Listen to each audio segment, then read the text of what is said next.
Live tonight from the Richmond Raceway in Virginia. This is the eSpeed Contender Series here on LSRTV. We've got more action from the Bomb Track Fabrication Playoffs tonight here at Richmond for 200 laps. Alongside of me will be Trevin Valderrama and Gary Weaver.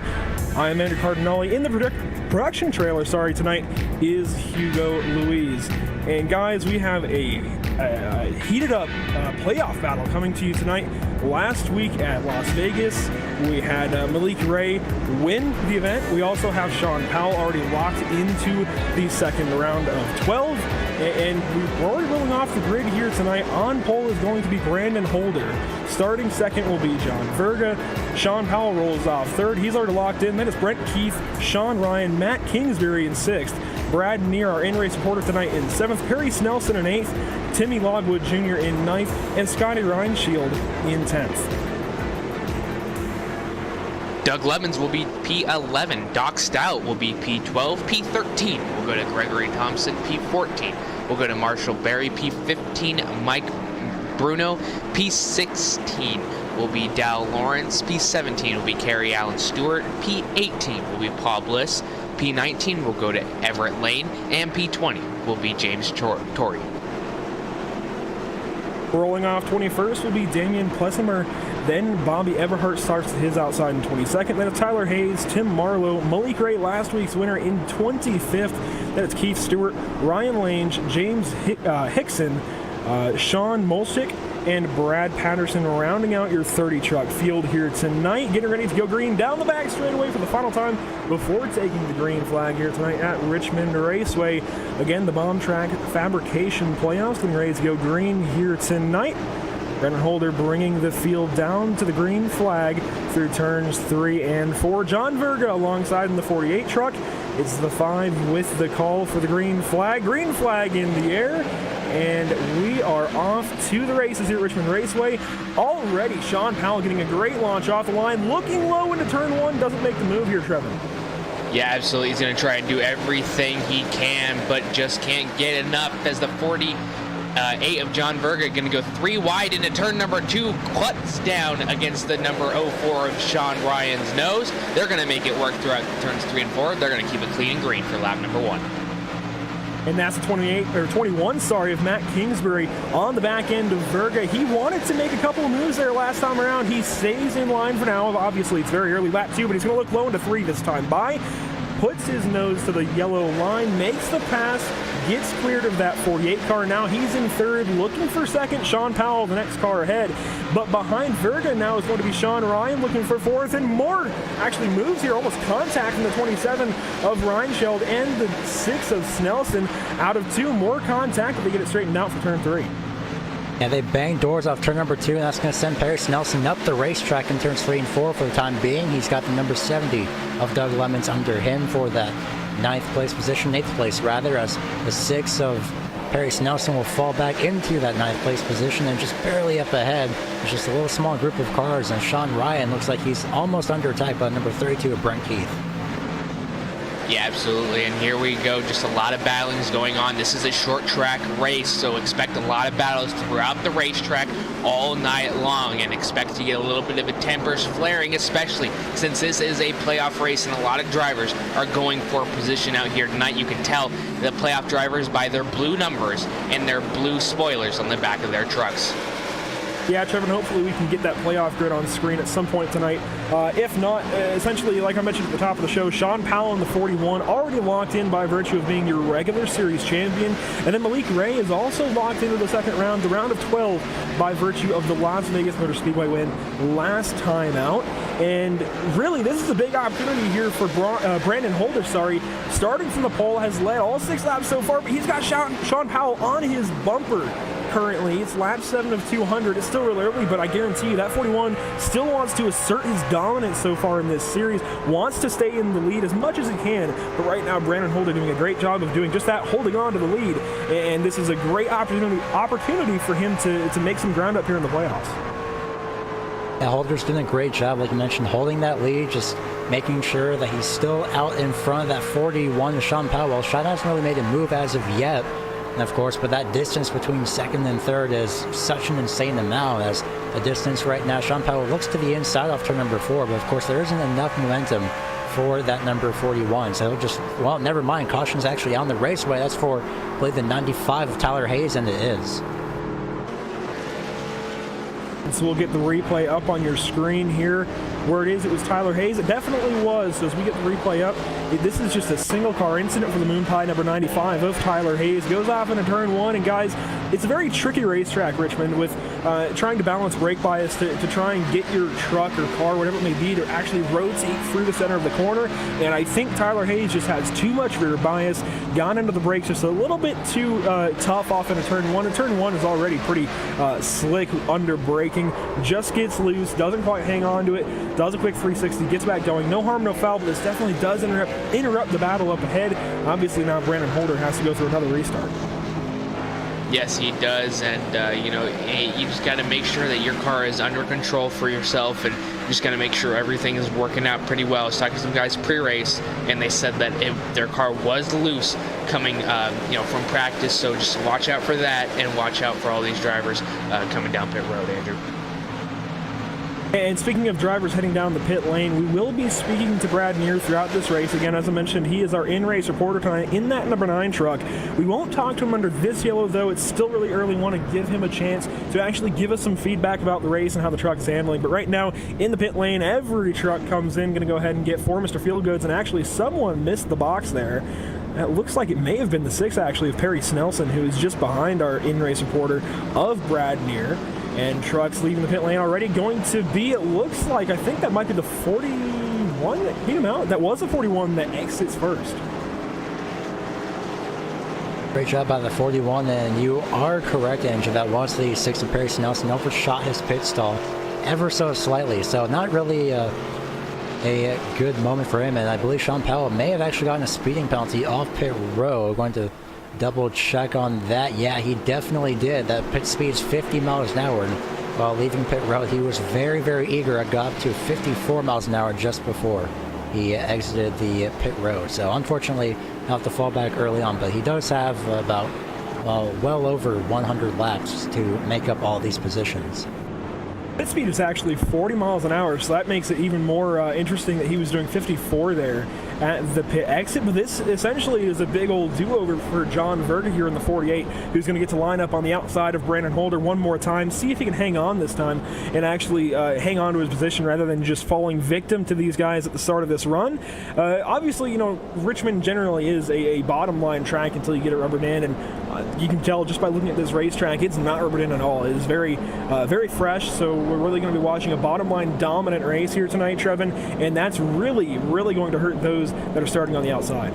Yeah, when you're starting on the outside, your first thought is, you need to get down to that bottom line, because obviously you will get freight trained on that bottom, and all these drivers are going to be fighting for position. That was really what breeds cautions over cautions, because these drivers are trying to get down, and they try to clear themselves when they really aren't clear, so they go down and they catch a bumper or they catch a right rear quarter panel, and then it just sends a car to the outside or inside wall. So you just got to watch out for that, got to be patient, got to bide your time. It is a long race. We're 13 laps into this one. I understand that it's the playoffs, and some drivers have already have pushed themselves into the round of 12 for the bomb track fabrication playoffs here, but you just got to be patient. You just got to make sure that you're there at the end of the day. And as Trevin mentioned earlier on in the show, you can tell which drivers are participating in the bomb track fabrication playoffs by noting the blue numbers, blue spoilers, and even blue windshield banners on their race vehicles here tonight. We see, it looks like, I think, 6 out of the top 7 here are all playoff drivers, so that's going to be important here on this restart. John Verga, the only one of those top 7 that is not in the playoffs. Coming to the restart here this time by Brandon Holder, gets to try and hang on to that lead one more time on this restart, but John Verga gets a do-over, coming to the green flag once more. Same front row as the start, but everything else is mixed up. The 5 truck in control of the restart. He fires off and away. Green flag back on the speedway. Matt Kingsbury to second place with that big jump over John Verga. And a big move to the inside. I think that's Doug Lemons. Yeah, that is Doug Lemons. A great move as the 48 was completely caught off guard. Well, unfortunately, that do-over didn't work out so well as he has Sean Ryan now to his inside, coming into turns 3 and 4, cuts the nose off ever so slightly, and second the back on slightly, falling back. A little bit of contact between 27 and 32. That's 27 of Sky Rhineshield almost made contact, just a little bit coming off turn number 4 with Brent Key. Yeah, absolutely. And speaking of contact, almost contact maybe between Doug Lemons and Matt Kingsbury. A lot of fighting happening on between these two. Brandon Holder obviously not made his way into the next round. You know, he wants to keep that spot. Matt Kingsbury and Doug Lemons also want to solidify themselves, as Doug will go underneath the 21, try to make it stick on that low side, but the 21 has a little bit more momentum coming off on that top side. You know, Richmond is such an interesting track. You gotta love the kind of lines that these people are going to run all night long. Top side coming in right now, you know, it's going to come in over as the track gets rubbered in, and these drivers are going to have a lot more fun time. We're going to have a lot more fun time seeing these guys battle on and off the track. Yeah, Trevor, the top side is certainly opening up to a point. I think it's opening up for defensive purposes only, though. I don't think it's going to work for offensive moves here for these race trucks tonight. But it's certainly, you know, over the course of 200 laps, it will open up eventually, as Kingsbury is definitely doing an A-plus job of defending that position so far. He's actually gaining right now on Brandon Holder. That's the interesting thing there, is he's cutting off the nose of Doug Lemons and running a slightly higher line and making up time with Brandon Holder. The 5 truck noticed that. He started to modify his line as well. And again, these three all looking to secure a position in the round of 12 of the Bomb Track Fabrication Playoffs, and that is extremely important. Even Sean Ryan in the 04 in 5th place currently, he's looking for a position in the next round of the playoffs in the round of 12. He goes for a position underneath John Verga, actually. He's going to move up to 4th place now, so the top 4 all playoff contenders. Yep, and that may, well, I was about to say that may be not for long, but the 48, John Verga, decided not to make a move down to the inside, although it did look like it on the front straightaway, but smart move to not really try and chance any moves early on for this race, especially for position number 4. Everyone's already completely spread out for the most part, and looking back through the field, well, not really a lot going on aside from Keith Stewart. He's defending against Ryan Lang. That's for position number 19, and while Stewart, of course, is still in as of last week. So Keith Stewart barely hanging on, and he's doing a great job at it for the time being. Yeah, absolutely. You know, this playoff rate is going to be so tight as the weeks come on, and you know, all these drivers do such a great job as of right now, and you know, top 3 throw them under a blanket. Doug Lemons still under or pressuring Matt Kingsbury. You know, I don't think he wants to get too close, because as you guys know, if they run side by side for too long, that would just give Brandon Holder a whole entire different advantage and be able to pull him away, rather than having that 0.2 of a second lead right now. These guys doing a great job battling amongst each other, but also being able to keep Brandon Holder right in their grasp.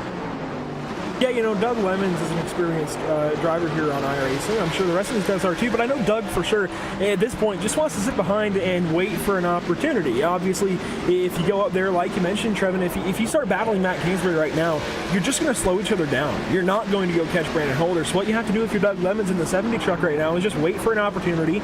If you get a hold to the inside to make a pass, go ahead, explore that hole, but definitely don't force anything right now. It's far too early as these guys come up on a lap truck.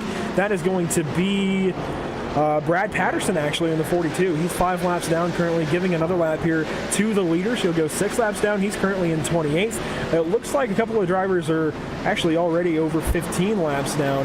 Damian Plessimer and Bobby Everhart in the 81 and 71 respectively. Back up to the lead, though.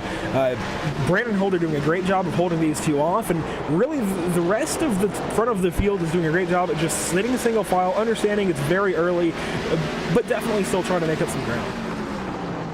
Yeah, most definitely, Andrew. And the one thing that I've been noticing is that entering turns 1 and 2, at least the last time around, Doug Lemons was using a lower line as compared to the front 2 runners, Kingsbury and Holder. We'll see this time around, yeah, just a little bit of a lower entry, and that keeps giving that momentum to that number 70 of Lemons. But like we mentioned, is that since it is too early on to make a move, what you want to do if you're Doug Lemons is hope that, in this case, Kingsbury catches up to Holder. They battle side by side. Let them do all the work, or let Kingsbury do all the work if he does choose to go to the inside.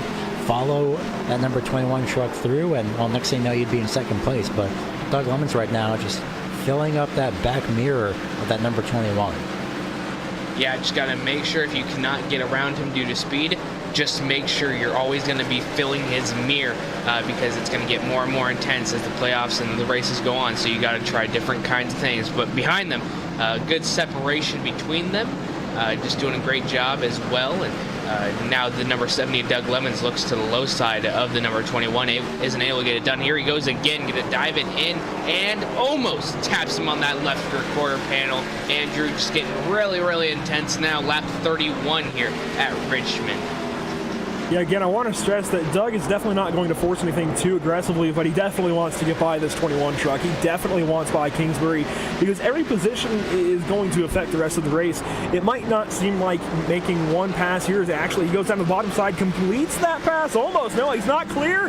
Contact there, and then actually wrinkled the right rear of the bumper on the number 70. But man, he wasn't quite clear. Definitely drifted up out of turn 4. I think he definitely expected to be clear, and Kingsbury just didn't quite want to give that position away, but he also realized, yeah, this is still early. If he wants to be aggressive, give it to him now. He can get back at it, and Kingsbury doing a great job of just getting back into line after that excursion, I suppose, out of turn 4. Doug Lemons makes the pass, and it dents up, again, his right rear side of that bumper, but he at least gets the position, and as the caution flies in the speedway, we'll go ahead and check on that and give you a replay. That's the front straightaway, the 31 of Ryan Lang. And it looks like off turn number 4, it's just a solo spin. Hello, goodness gracious. He almost actually collected another driver, and that was the 56 of Kerry Allen Stewart. Again, almost collected, but Kerry Stewart, he was very lucky not to get involved in that.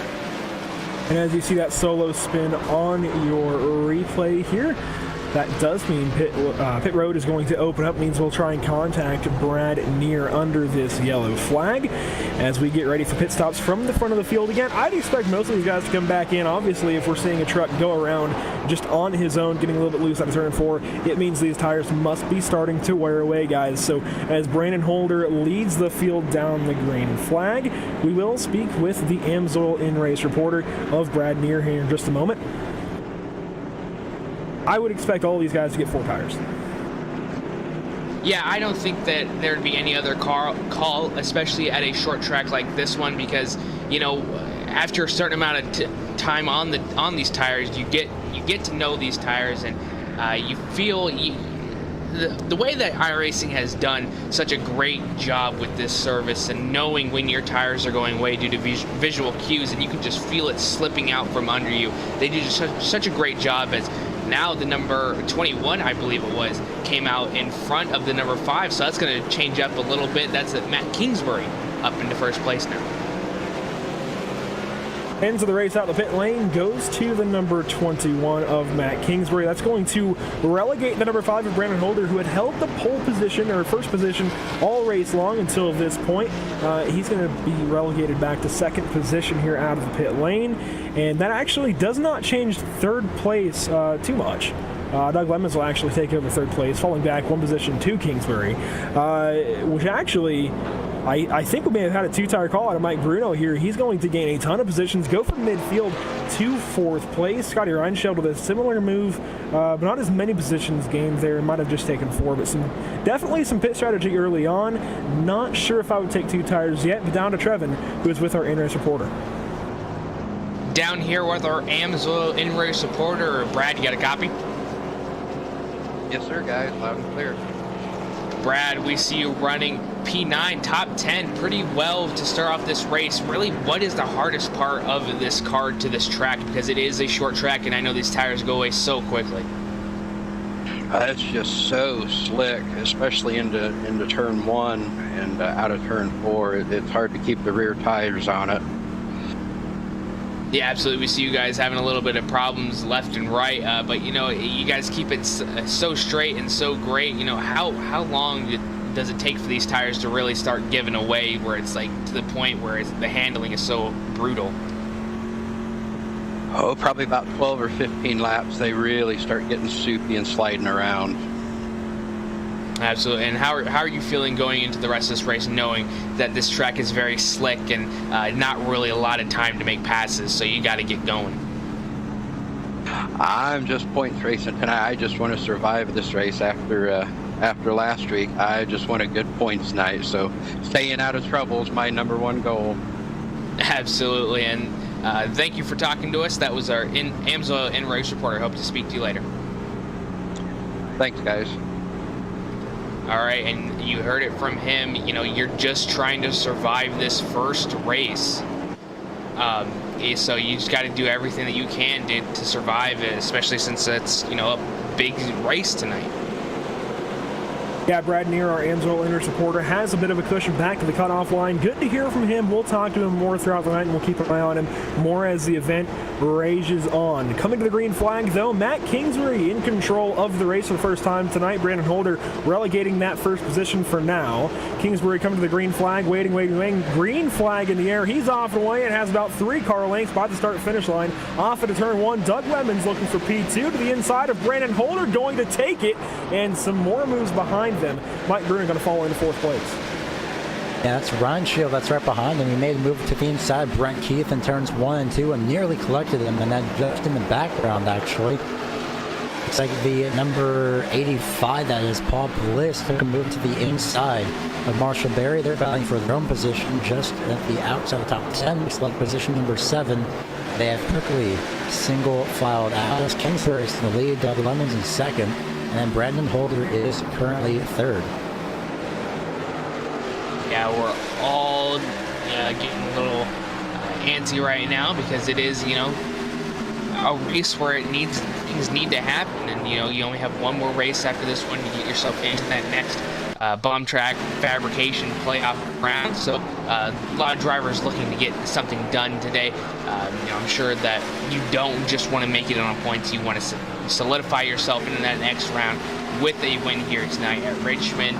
So we're going to see a lot of aggressive, you know, strategies here tonight, and you know, it's a short track, so a lot of things can happen. Yeah, Trevor, this is a driver's track in a way, at least compared to the other 2 races in this round. These NASCAR trucks really are almost pin it and almost send it for Las Vegas and Charlotte, another 1.5s. But you come to a 3/4 mile short track like Richmond, and you really have to drive this thing. You can't leave anything at the door. You have to bring all of your talent in. You have to see who's going to be the fastest. Clearly, we're seeing Matt Kingsbury was the fastest in pit lane, but we know how this saga ends, guys. The 70 got by the 21 earlier on, although Matt Kingsbury probably will not give that position quite as easily as he did earlier on. Brandon Holder waiting for the chance to pounce, and Mike Bruno trying to play catch-up. And Bruno is just hanging in the back right there, just behind Brandon Holder. And well, something that's even that's quite interesting is that the top 3, double checking, and yes, I am correct. Actually, Brandon Holder, Doug Lemons, who's still continuing to try and get by Kingsbury, as Andrew mentioned, had gotten by Kingsbury earlier in the race before the caution. The top 3 of these drivers are not. Well, they are, of course, in, but not one of them has a win as of yet. So right now, it's going to be paying off for either Kingsbury, Lemons, or more than likely Holder, who is also definitely in. Almost 1, 2, 3 in that order, actually. And caution is out on the raceway. Caution out once more. We'll look for this. We'll hunt it down and get you a replay on your screen as soon as we can. There was a lot of cars actually that packed up after that one. And actually, it looks like it's going to be contact off in turn 1, possibly with the number 24 car of, let's see if I can find him actually. Everett Lane, sorry about that. Everett Lane off into turn 1. Yeah, actually, he got hit, I believe, by Doyle Lawrence, the Raven Graphics Chevrolet. And it was really a lazy spin to begin with, and then he just caught it. So that was very interesting there. He just gets hit, goes sideways for half a moment, gets it straightened back out thanks to the banking here at Richmond, and moves on. I don't think he's going to have any issue after that one. Definitely just using up the left side of that truck. Yeah, as you saw there on the AMSOIL replay, you know, these drivers doing everything that they can, and, you know, just sometimes you aren't clear and you think you are and you go down and there's a car there, unfortunately. But, just great job done by these drivers to keep it straight and not collect more than that one car involved, and great evasive maneuver as we have more drivers down pit lane. One thing I have noticed is Sean Ryan, he's had a lot of trouble going in his pit stall. It's because he is really on that end part right there before it kinks off. You really have a hard time going into that pit stall, but these drivers still doing a great job throughout here, as we do have a new leader. That's Tim Marlowe coming out in front of the number 70 of Doug Lemons, and Matt Kingsbury will be third. And the race off pit lane changes things up once more. It's going to be, as you mentioned, Trevin, Tim Marlowe leading the field out of the pit lane, now out of turn 4 to the pace car. And that puts Doug Lemons back in P2, and he's got to be getting tired of that. That will be the second restart consecutively that Doug Lemons lines up second place. At least by my count, although it's showing Everett Lane suddenly in second place. But I think it's just a timing and scoring issue. It should put Doug Lemons in second. Third is going to be Matt Kingsbury, and so that is a battle that I guess is going to be reversed on this restart. And again, it's really early, but we are now a quarter of the way into this race, guys, and things are going to start to pick up if they hadn't already been exciting. Obviously, you've got the impending points battle. You only have 2 trucks that are locked in. We haven't really seen much of Sean Powell since the early runnings here tonight at Richmond. And Malik Ray is the other locked-in driver. We haven't seen him at all. Actually, he's, I think, waiting on a wave around here in just a moment, Gary. So, really, it's just straight-up racing up in the front for these guys that are looking for a way into the next round. You have the whole top 4 right now currently made up of playoff drivers. And the entire top 4, top 5 has pretty much been all playoff drivers for the most part. And unfortunately, just a quick point about Everett Lane. He's still 6 points out, and while he's the second to last driver in the playoff 16, the round of 16 standing. So unfortunately, more bad luck for Everett Lane, but he does have next week to look forward to. So as we begin to prepare for this restart here in just a moment, quickly want to mention Bomb Track Fabrication specializes in building custom race cars and CNC machine chassis components for both racing and industrial sectors. All their components are made in the USA. For more information on how to get free shipping and 5% off your first order, go to bombtrackfabrication.com. Again, they are our playoff sponsors, so quickly want to stress, as we have been all night, this Bomb Track Fabrication playoffs is going to be exciting for the rest of the season. We've been talking about it all night long, guys. Only have 2 drivers locked in. Everybody else here that you see with a blue splitter, a blue number, a blue windshield banner, they are vying for a win to get into the round of 12 or just to point their way in. Obviously, several drivers are going to point their way in. 10 positions still open among 14 drivers who are looking to get in. And as we come to the green flag once more, Tim Marlowe in control of the field, bringing the field down to the green flag, goes off and away, and Kingsbury now looking to the inside of Doug Lemons. We've seen this over and over now on these restarts. Third place gets a jump on second, and now it's going to be Kingsbury side by side with Lemons, makes that pass. Bruno to the inside. And Mike Bruno is really starting to push now, but no, there goes the 70 of Doug Lemons down to the inside to make a move for second. So not too long, and they make contact off turn number 4, just ever so slightly bang doors. Doesn't look like anything has been majorly damaged, but goodness gracious, the 70 of Lemons not letting the 21 Kingsbury really enjoy that second place position for the 3rd time in a row essentially for this race. And now that 27 is getting hounded on by the number 5 Brendan Holder for P3. Yeah, these guys are fighting every second for this position. You do not want to go into the next race at Charlotte with a must-win situation. I'm sure these guys all want to go in tonight knowing that they don't really need to worry about points throughout this next week. But, there's only one spot at the end of this thing that can be forward more, so we'll have to see which driver takes that, whether that's a Bomb Track Fabrication playoff driver or just a regular driver. That's the cool thing about NASCAR and this kind of series, that it's not just the playoff drivers here, it is the regular series driver that can throw a wrench into things and get to the front as well. So you got to watch out for that, and watch out for a regular number or colored number to play spoiler tonight. Andrew. and Doug Lemons continuing his assault on a fellow bomb track fabrication playoff driver, Matt Kingsbury. So they've swapped positions again, and Kingsbury, I think, is going to play harder and harder to get by, almost like Ryan Newman, as the 70 continues his assault on that number 21. But looking back through the field a little bit, let's try and give the rest of the field some love. Mike Bruno into 5th place. He's hanging on to that position pretty solidly in front of a playoff contender duo, actually, between Scotty Reinschild and Brent Keith. These two have been going at it pretty cleanly for the last few laps. The 05 Marshall Berry also back here battling just inside the top 10 with the 41 Sean Powell, our only locked-in driver by virtue of the regular season, whereas Malik Ray won last week at Las Vegas to be locked in. Those are the only two that are locked in. Rounding out your top 10 currently is Paul Bliss. These guys are just nose to tail kind of riding around right now, Gary. And it's pretty smart to just lay low for the time being, lay single file, not really make any big moves, maybe a position change once in a while if you do think you have the momentum to do so. And well, that's pretty much been the story between the 21 and the 70 for pretty much this entire race for the time being. Almost 60 laps complete as of right now. We're working lap 60, and Doug Lemons is going back to that old line that he's been using for the previous 60 laps, minus the cautions, of course. But Brandon Holder is not going to give that up, and it looks like Lemons will, in fact, let him by. So the original top 3 that we've had for a small majority of this race so far is almost really reformed, except Tim Marlowe is out in front and Kingsbury is chasing him down. Yeah, and another battle for position is going on for that top 3 spot, that podium position. Brandon Holder moving his way on from 1st to 3rd under, these cautions really get him. It's not just a race on the track, it is a race on pit road as well. You got to have the best in and outs on there.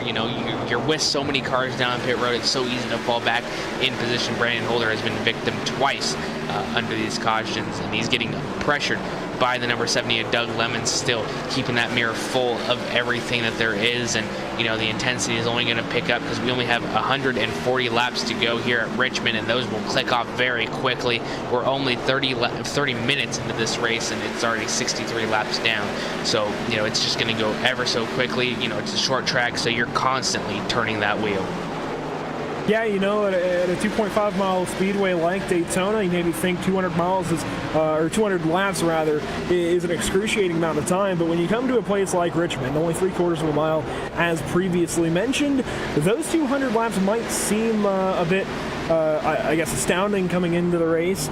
But really, that's not much.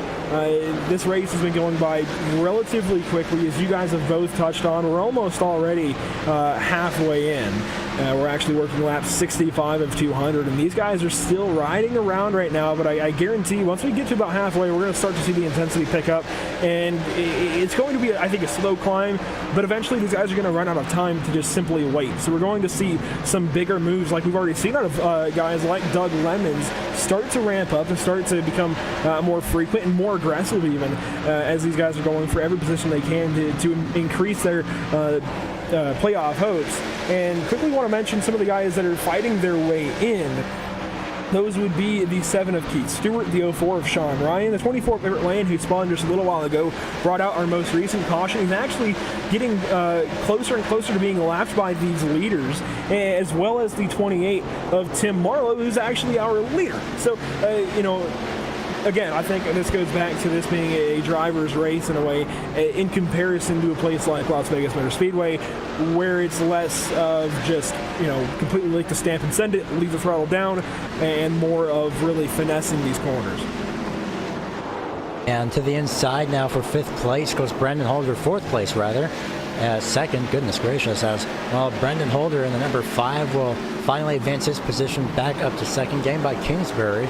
So now we do have essentially what we had for the top 3, which is Holder, Kingsbury, and Lemons, except they're 2nd through 4th this time. So Tim Marlowe, like you mentioned, Andrew, this is quite exciting, as going to come up on some lap traffic and getting out of the way for the leaders on them. So Tim Marlowe, he's dead last, 13 points out of the cut line heading into this, and he's in the lead.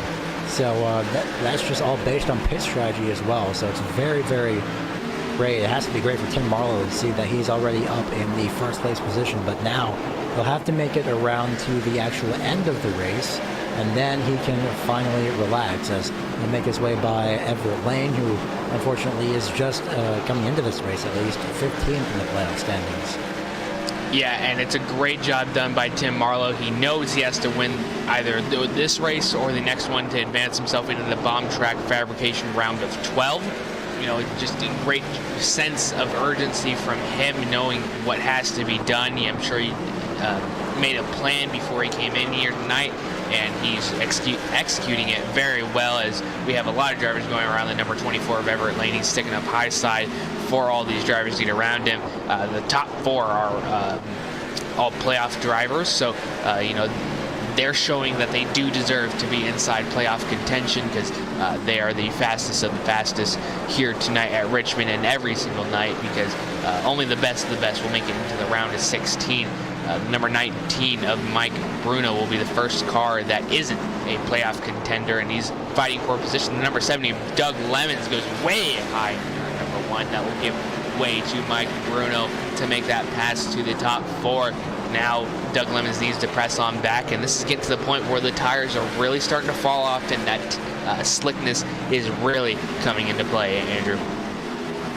Yeah, Mike Bruno, for just about the last 50 of 75 laps, has been the one spoiler up in the front of the field, keeping us from having an entire playoff contender top 10. And it's a shame he isn't in the bomb track fabrication playoffs, because he was there last week as well. He almost won that race where Malik Ray actually ended up taking the win, but Mike Bruno was in contention all race long and almost had it. Now he's looking to the inside of Matt Kingsbury. Doesn't quite get there, but that 19 has speed, and I've seen him in many races before have speed, and it really is a shame that he isn't in these bomb track fabrication playoffs. But obviously it shows that he's got something for next season should he stick around. But meanwhile, you know, Doug Lemon is starting to slip back, and that's really unfortunate for him. Obviously, you know, more I guess wide scope than just losing positions, because every point's going to matter. We've seen NASCAR championships decided by exactly 0 points and simply on wins. So every point matters, even if it may not seem like it now. It's going to impact you down the road. So a position now, again, might not seem like anything now, but down the road it's going to come into play as Bruno looks to the inside of Kingsbury. That would be for 3rd position, so that 19 really starting to assert that he has speed. The 19 to Bruno, and you did mention that points, you may not see anything may not be anything right now, but they will down the road. Well, coming into this race, and I believe the points would pretty much go by positions like it does for the actual playoffs. And a little bit of a tap from the 19 to Bruno. That sends a 21 sideways off turn number 2. I was about to say, as a caution more than likely will come out, there it is. I was about to say that the points I thought would be based on at least the positioning of the drivers on the raceway. Well, unfortunately, that's definitely the case, as Doug Lemons has now essentially moved up to more than likely 5th in the playoff standings, at least coming into this race, just going off of those stats. But my goodness, well, Bruno, unfortunately, more than likely did not mean to do that, but unfortunately, though, that's going to leave Kingsbury to try and make up those positions as soon as possible. Playoff implications as we get the Amsoil replay up on your screen here. And speaking of Amsoil, the Amsoil 19 just barely got into the left rear of the 21 truck of Matt Kingsbury. And again, nothing intentional there. It's simply a racing deal, literally just racing contact. And it was such slight contact where these trucks get so out of shape as soon as you barely tap them. That's what happens, and especially out of an already loose corner. Kingsbury just went around, and there's actually another truck around further back. I think that's Bobby Everhart in the 71. Thankfully, I don't think he's a playoff contender, so we don't have to worry about that. But Kingsbury isn't going to have any damage to speak of, but certainly pride is going to be a little bit hurt.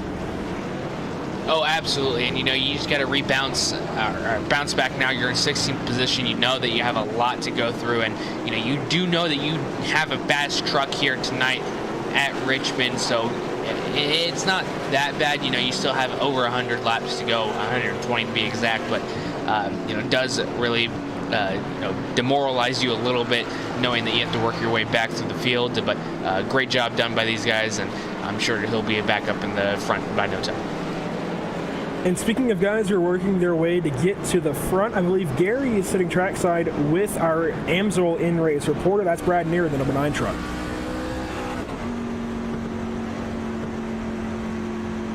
Yep, standing here with the number 9. Let's see if we can get him on here. Brad Neer, do you have a copy on us? Yes, sir. Loud and clear. Well, last time we talked with you, you were just inside the top 10. You're essentially in the relatively same position now, just outside of it. So not too bad of a night for you as of right now. How's that green flag run out there? Oh, the longer, the more rubber the track gets down, the better the trucks are feeling. So if we could just get some long green flag runs, I think you would really see, some pretty good racing.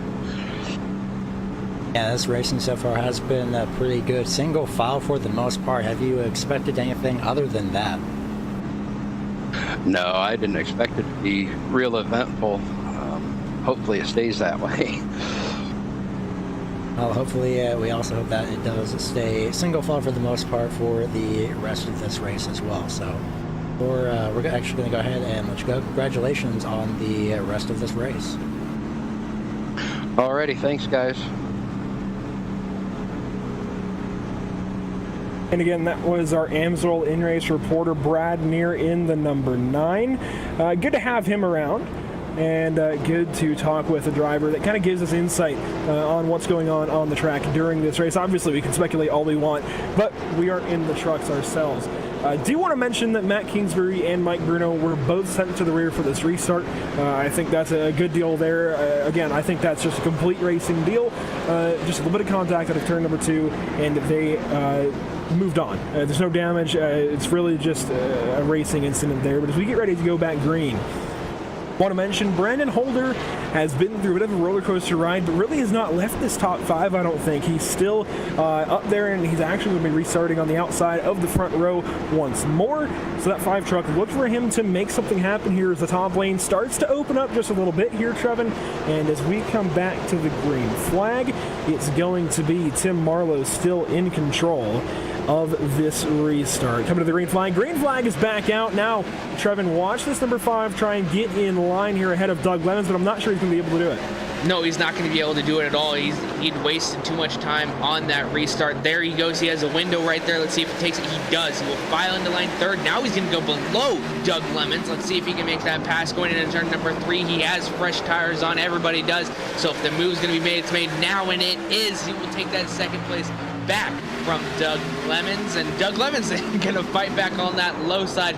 This is exactly the kind of excitement that you will see with fresher tires going down the backstretch now. The number 41 of Sean Powell patiently waiting, knowing that he had already gotten himself into the bomb track fabrication round of 12, so he is just sitting pretty.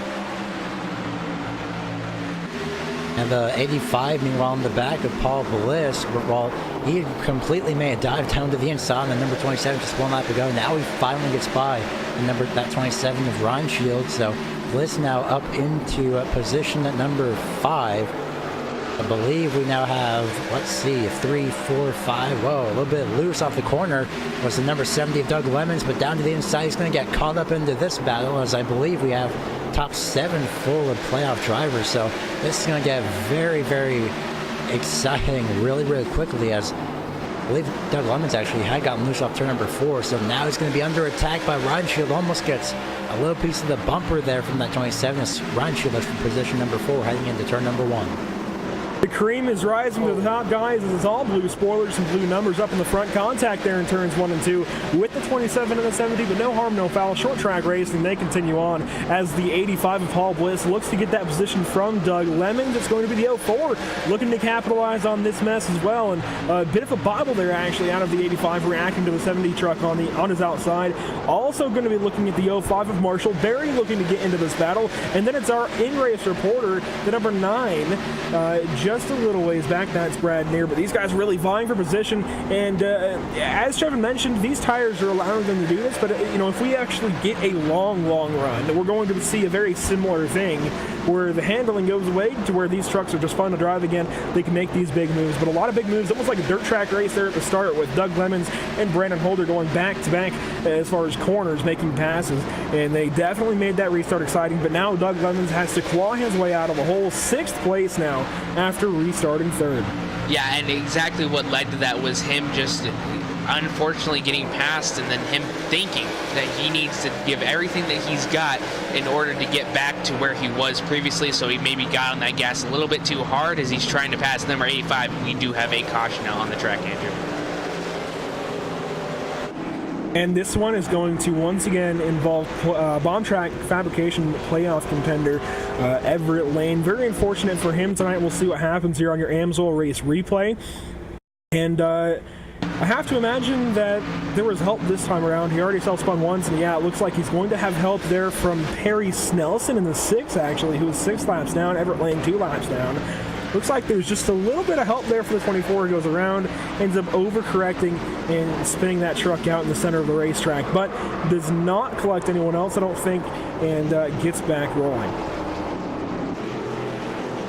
It's very, very unfortunate for that number 24 to, again, pretty much in the same place, get involved in another accident, but it's just the usual mistime or miscommunication. Sometimes the small misplacement of a car, you think you have a little bit of room, and well, next thing you know, the person that you thought you had room next to, well, they suddenly go around just from a small tap. So, and it looks like we actually will have a few people hang into a pit road, and a little bit of a close call there on the entry, but nonetheless, 40 miles an hour pit speed. Let's see what everyone that chooses this time around. A variety of calls, it looks like here, as Tim Marlowe is actually losing a ton of position to the pit lane. It looks like Sean Powell may have just taken the lead once more.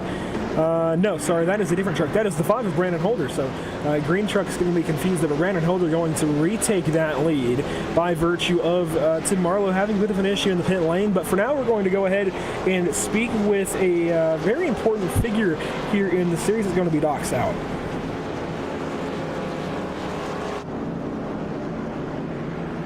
Doc Stout, do you have a copy?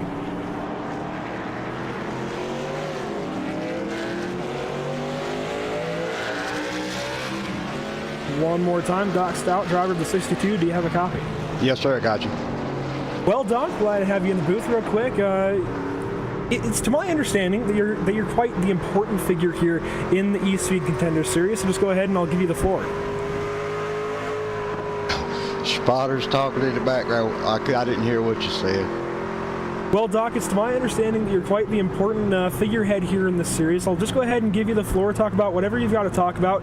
Certainly your race maybe not going the way you'd like to with all the damage on the right side, but still there's some hope to be found. Yeah, we just try to stay out of everybody's way here now. Driver messed up and got up in the fence there a second ago, but having a blast to this point. Yeah, you know, we've been talking with the Amsoil in-race reporter Brad Neer a little bit about how the tires have been taking to the track as rubber gets put down and how the handling is changing.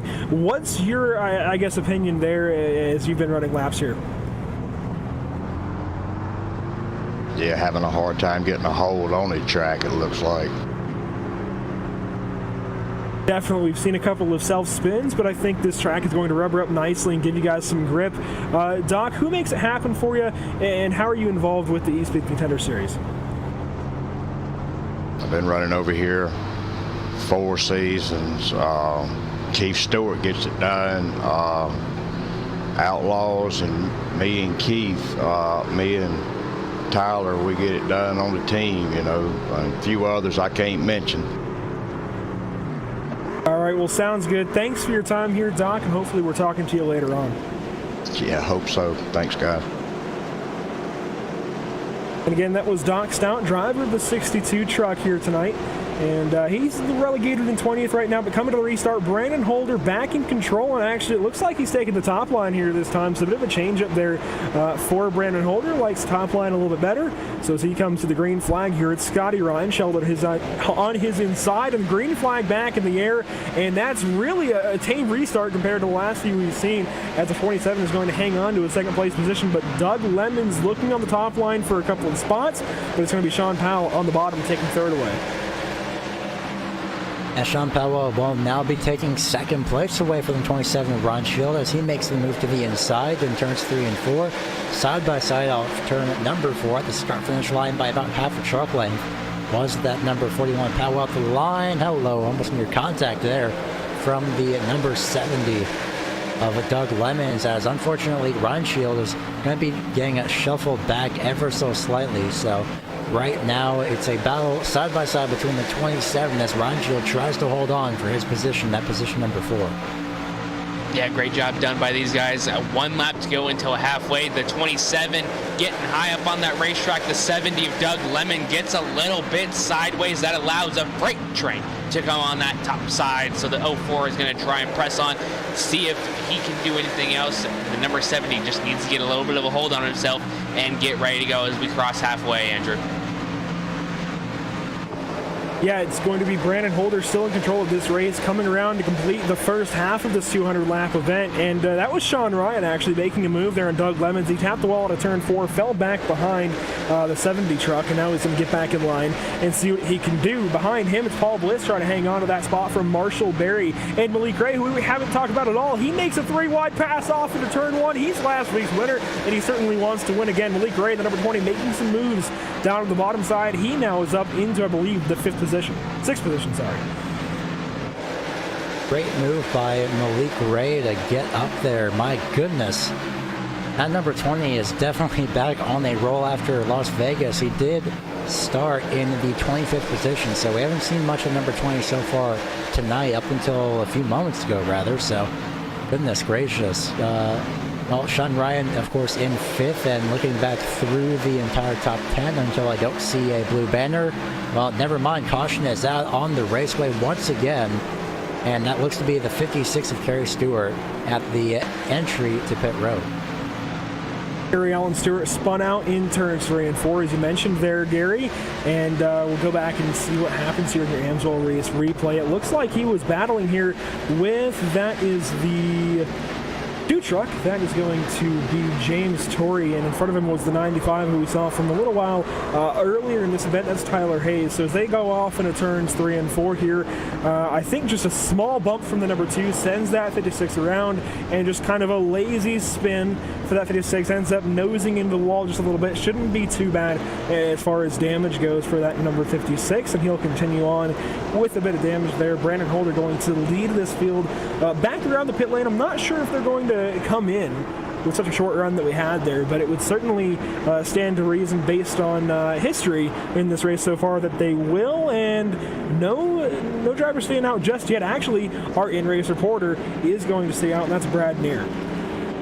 Yeah, just got to find different kinds of strategies to get yourself up to the front. You know, it was only a couple laps on those tires, so, you know, maybe just them wanting to get fresh rubbers, and Brad Neer just feeling confident with his truck after, you know, just a couple of laps on there. You know, at a track like this, although it's only a couple of laps, these fresh tires could mean the difference of everything. And, you know, you just got to see how it works out for everybody going forward at this track.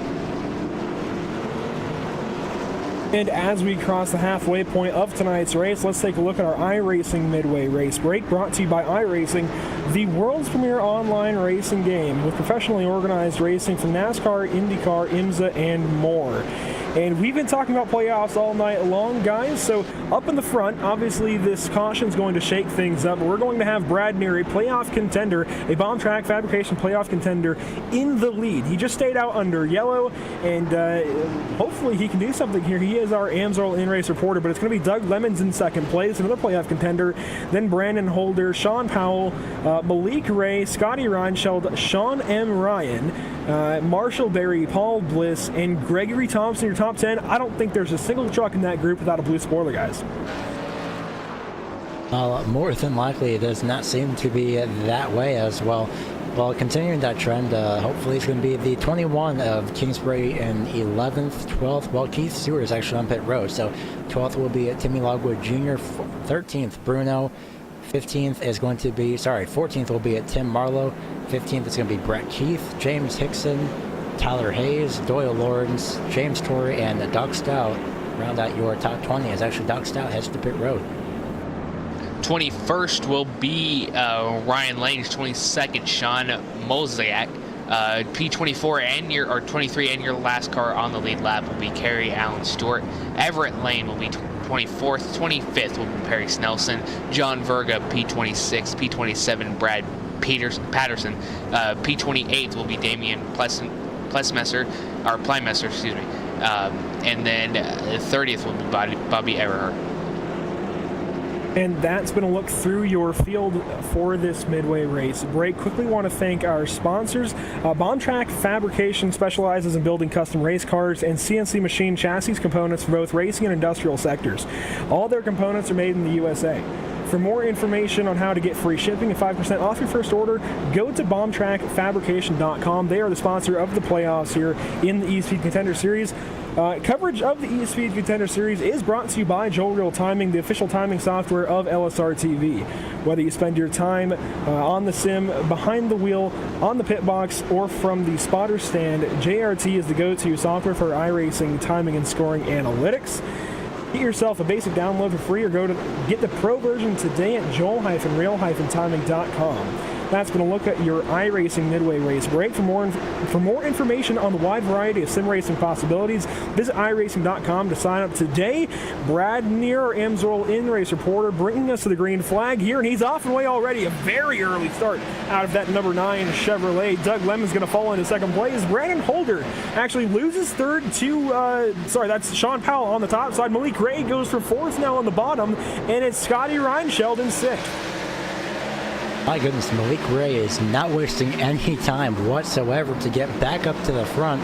He really wants to make himself known, and he's already done that, even though he's already in. I'm pretty sure that he's thinking, well, might as well do it again since he's up there anyway. So battling that 41 Ford position at number 3 for the time being. That's Sean Powell on the top side. For the lead, however, it's going to be Doug Lemons looking to the inside of Brad Neer. And, of course, using the preferred line, it's going to be Lemons out front coming off of turn number 4. Will he clear the 9? He does, as that battle for third still hangs on as they head back into turn number 1. Here we go into turn number 1 as the 20 will be going underneath Brad Neer. As you can see now, the tires really coming into effect. Brad Neer now falling back further and further. Sean Powell now passes him the number 5 of Brandon Holder, attacking that number 9. Unfortunately, it just goes to show how important tires are here at a track like Richmond. You can't really do anything fancy. You need to come in when everybody else pits. Unfortunately, that strategy just did not pay off well for Brad Neer. No, it did not. He loses in positions, goes back to 5th, but he's not too far back in all reality of things. He was, I think, outside the top 10 still at the time of that yellow, so he's going to gain some positions as the 04. Sean Ryan goes around, hangs on to it, maybe no, he gets into the wall down on the inside of the racetrack. Spins it around really lazily after that. No caution going to come out of that. A huge hit for this Bomb Track Fabrication playoff contender in the 04 truck, but he gets back going. Again, no yellow. Let's see where he falls into line. He's going to lose a ton of spots here. I think going to be our last car on the lead lap, quite possibly, and he is going to come around in 23rd position after that one, guys. A huge, huge hit to his ego.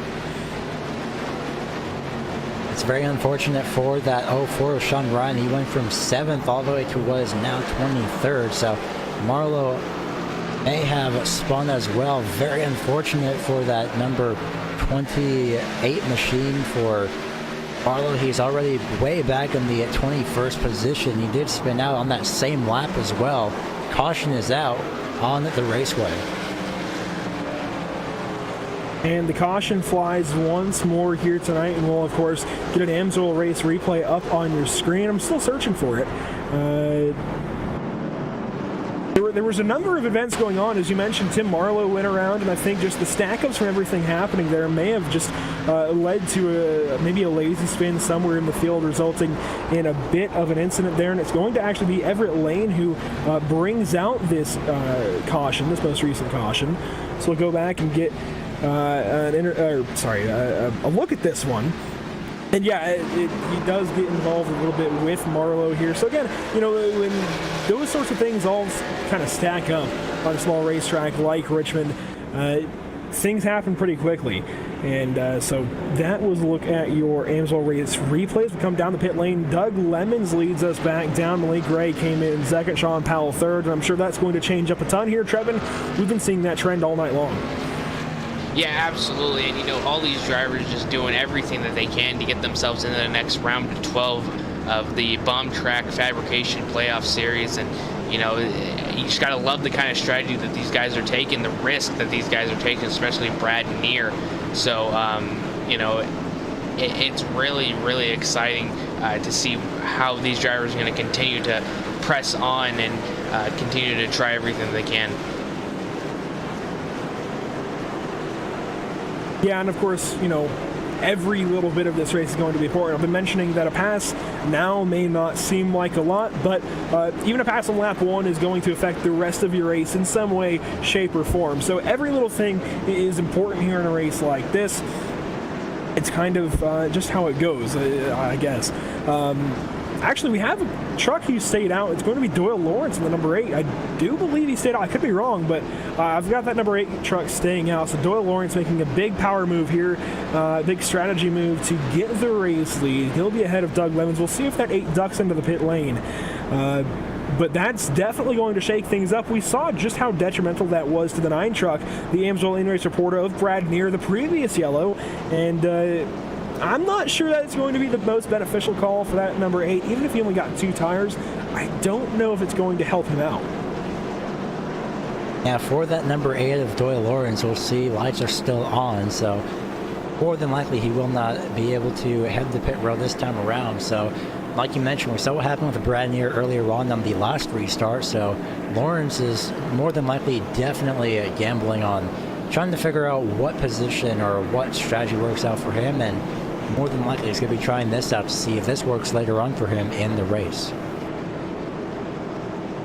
And yeah, I mean, I quickly want to mention again that every little thing is going to impact the rest of the race. This could actually get him out of, I guess, the rear end of the field and actually get him into a decent position for the rest of the race. I'm not actually sure where he was running before that yellow, but he qualified 16th, so this could be big for Doyle Lawrence to have a chance at improving his overall finish, at least from where it might have been if he had stayed, I guess, within the mold and hadn't broken the mold here on this caution. So staying out could be a great call. Looks like he's going to take the inside line. Actually breaking the mold there from the last 2 yellows, but going back in line with what we've seen previously in this event. Brandon Holder, who we've been talking about a lot tonight, in the number 5 truck, going to line up 5th. I want to watch him because I think he's going to get rather aggressive here on these next couple of laps. Definitely trying to dig his way back out of the hole. Also have to watch Doug Lemons, of course. He's been one of the most aggressive on these restarts all night. And, of course, Malik Ray won last week at Las Vegas, and definitely I think we've seen a couple of aggressive restarts out of him lately, guys, so watch that number 20 off into turn 1 as well. Doyle Lawrence leading us back to the green flag through turns 3 and 4, gets on the gas real early. That loud pedal is screaming, comes down to the start-finish line. Green flag is back out. This race is restarted. Malik Ray slots back into 2nd position. Now to the inside, looking to the inside of Doyle Lawrence. Is he there? He is. He's going to clear that 8 truck by turn 3 easily, actually out of turn number 2. He clears that 8, and now it's Doug Lemons battling back from the top side, makes a big power move to the inside of Doyle Lawrence and the outside of Brandon Holder. And 3 wide behind them, 2 by 3 right now. So really, really exciting. These fresh tires are making all of this racing happen. So, you know, they're trying to get everything that they can in this short amount of time before they know their tires inevitably fall off on their cars. So just trying to get every position that they can. The 21 on that inside of the 41 of Sean Powell, and now the number 5 of Brandon Holder. Now Brandon going to go in front of Matt Kingsbury, trying to pass the number 8 of Doyle Lawrence as well. So all this exciting action will not be lasting long, so they know they have to get every position that they can early on. Yeah, trying to get every single position as soon as possible. Lawrence trying to battle that 41 of Sean Powell. My goodness gracious. He really wants to get to that position, as right now Lawrence still hanging on to that outside, but currently running away with the lead is once again Malik Ray. Just like last week at Las Vegas, he's currently back in the lead, but for now though, everyone's focus is on that number 8 of Lawrence, who stayed out, heads into the outside wall off turn number 4, keeps straight though for the most part. And you see Doyle Lawrence losing a position there to guess who? Mike Bruno, who has clawed his way back from being relegated to the rear of the field after an EOL penalty after getting into Matt Kingsbury. And both of those guys are actually battling back in to the front of the field. Kingsbury in 4th.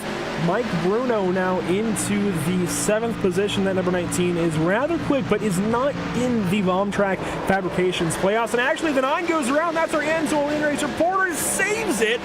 Brad Neer with an amazing save in turns 1 and 2. Somehow an amazing save from that number 9. Goodness gracious, Brad Neer hanging on to that truck for dear life. Not sure if he didn't really get tapped from behind, actually. He just tried to get into the inside of the 8 of Lawrence, and caution is out on the raceway now for a car up in the outside wall. That's the number 32 of Brent Keith. And a playoff contender in Brett Keith gets in the wall, brings out this latest incident.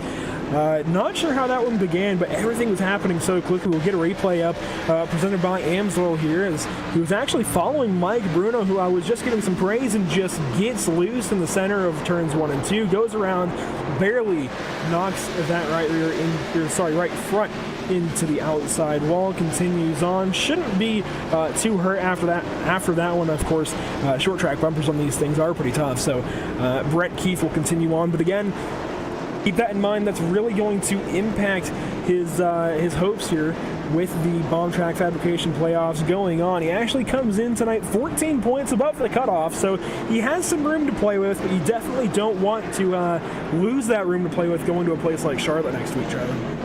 Yeah, and you just want to make sure that you have the correct spot to solidify yourself into the next round. And you do not want to go to Charlotte with a must-win situation, because it is a 1.5-mile quad oval that is really tough to tame.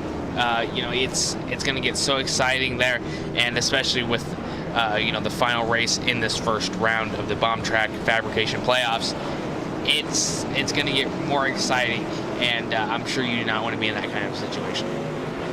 Blake Ray going to lead the field back out of the pit lane, and after that amazing save from our Amsoil in-race reporter, we're going to go ahead and try and talk to him here under this caution. Trevin is with him. Down here, well, not down here, but getting a little bit of a radio call.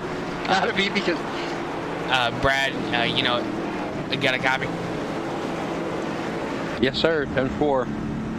I was seeing from your previous couple of cautions, you got a different kind of strategy going on. You stayed out on the pit, or from the pits. Really, what was your plan? And, we didn't really see that work out for you, so what kind of strategy do you got going on next?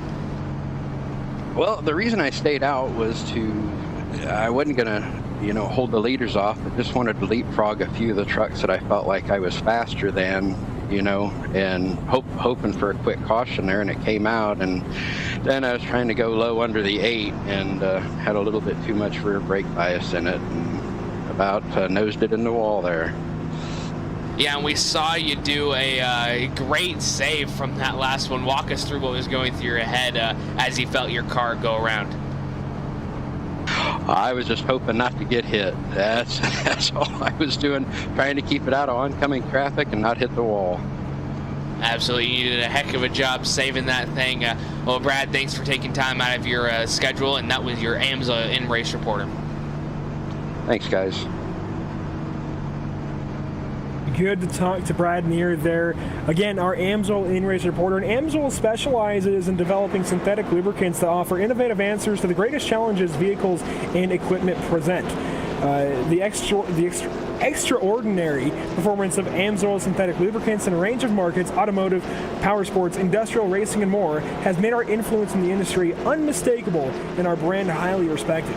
Our commitment to innovation has resulted in legions of brand loyal customers. Find your local retailer online at amsoil.com. Got to thank them for being a great partner of the eSpeed Contender Series. And as we get ready to restart again, it's been the Malik Ray story of late. Just a week ago, won at the Las Vegas Motor Speedway. Now looking to repeat that feat as he goes toe-to-toe with guys like Brandon Holder and Sean Powell, who've been controlling this race just about all night long. Matt Kingsbury, Doug Lemons as well. But honestly, I'm not sure if Malik Ray can do it. These guys behind him have been so hungry all night long, and Malik is locked in. These guys aren't. They're that much more desperate to get a pass made for the win. Coming to the green flag again. Malik Ray in control, gets going. Bit of a late start there, actually. Stacks up each line, actually. The outside line doesn't really get going, so very even restart behind Malik Ray off into turn 1. It's going to be Sean Powell taking over second position as Brandon Holder falls back. It's going to be Doug Lemons now looking to the inside in turn number 3.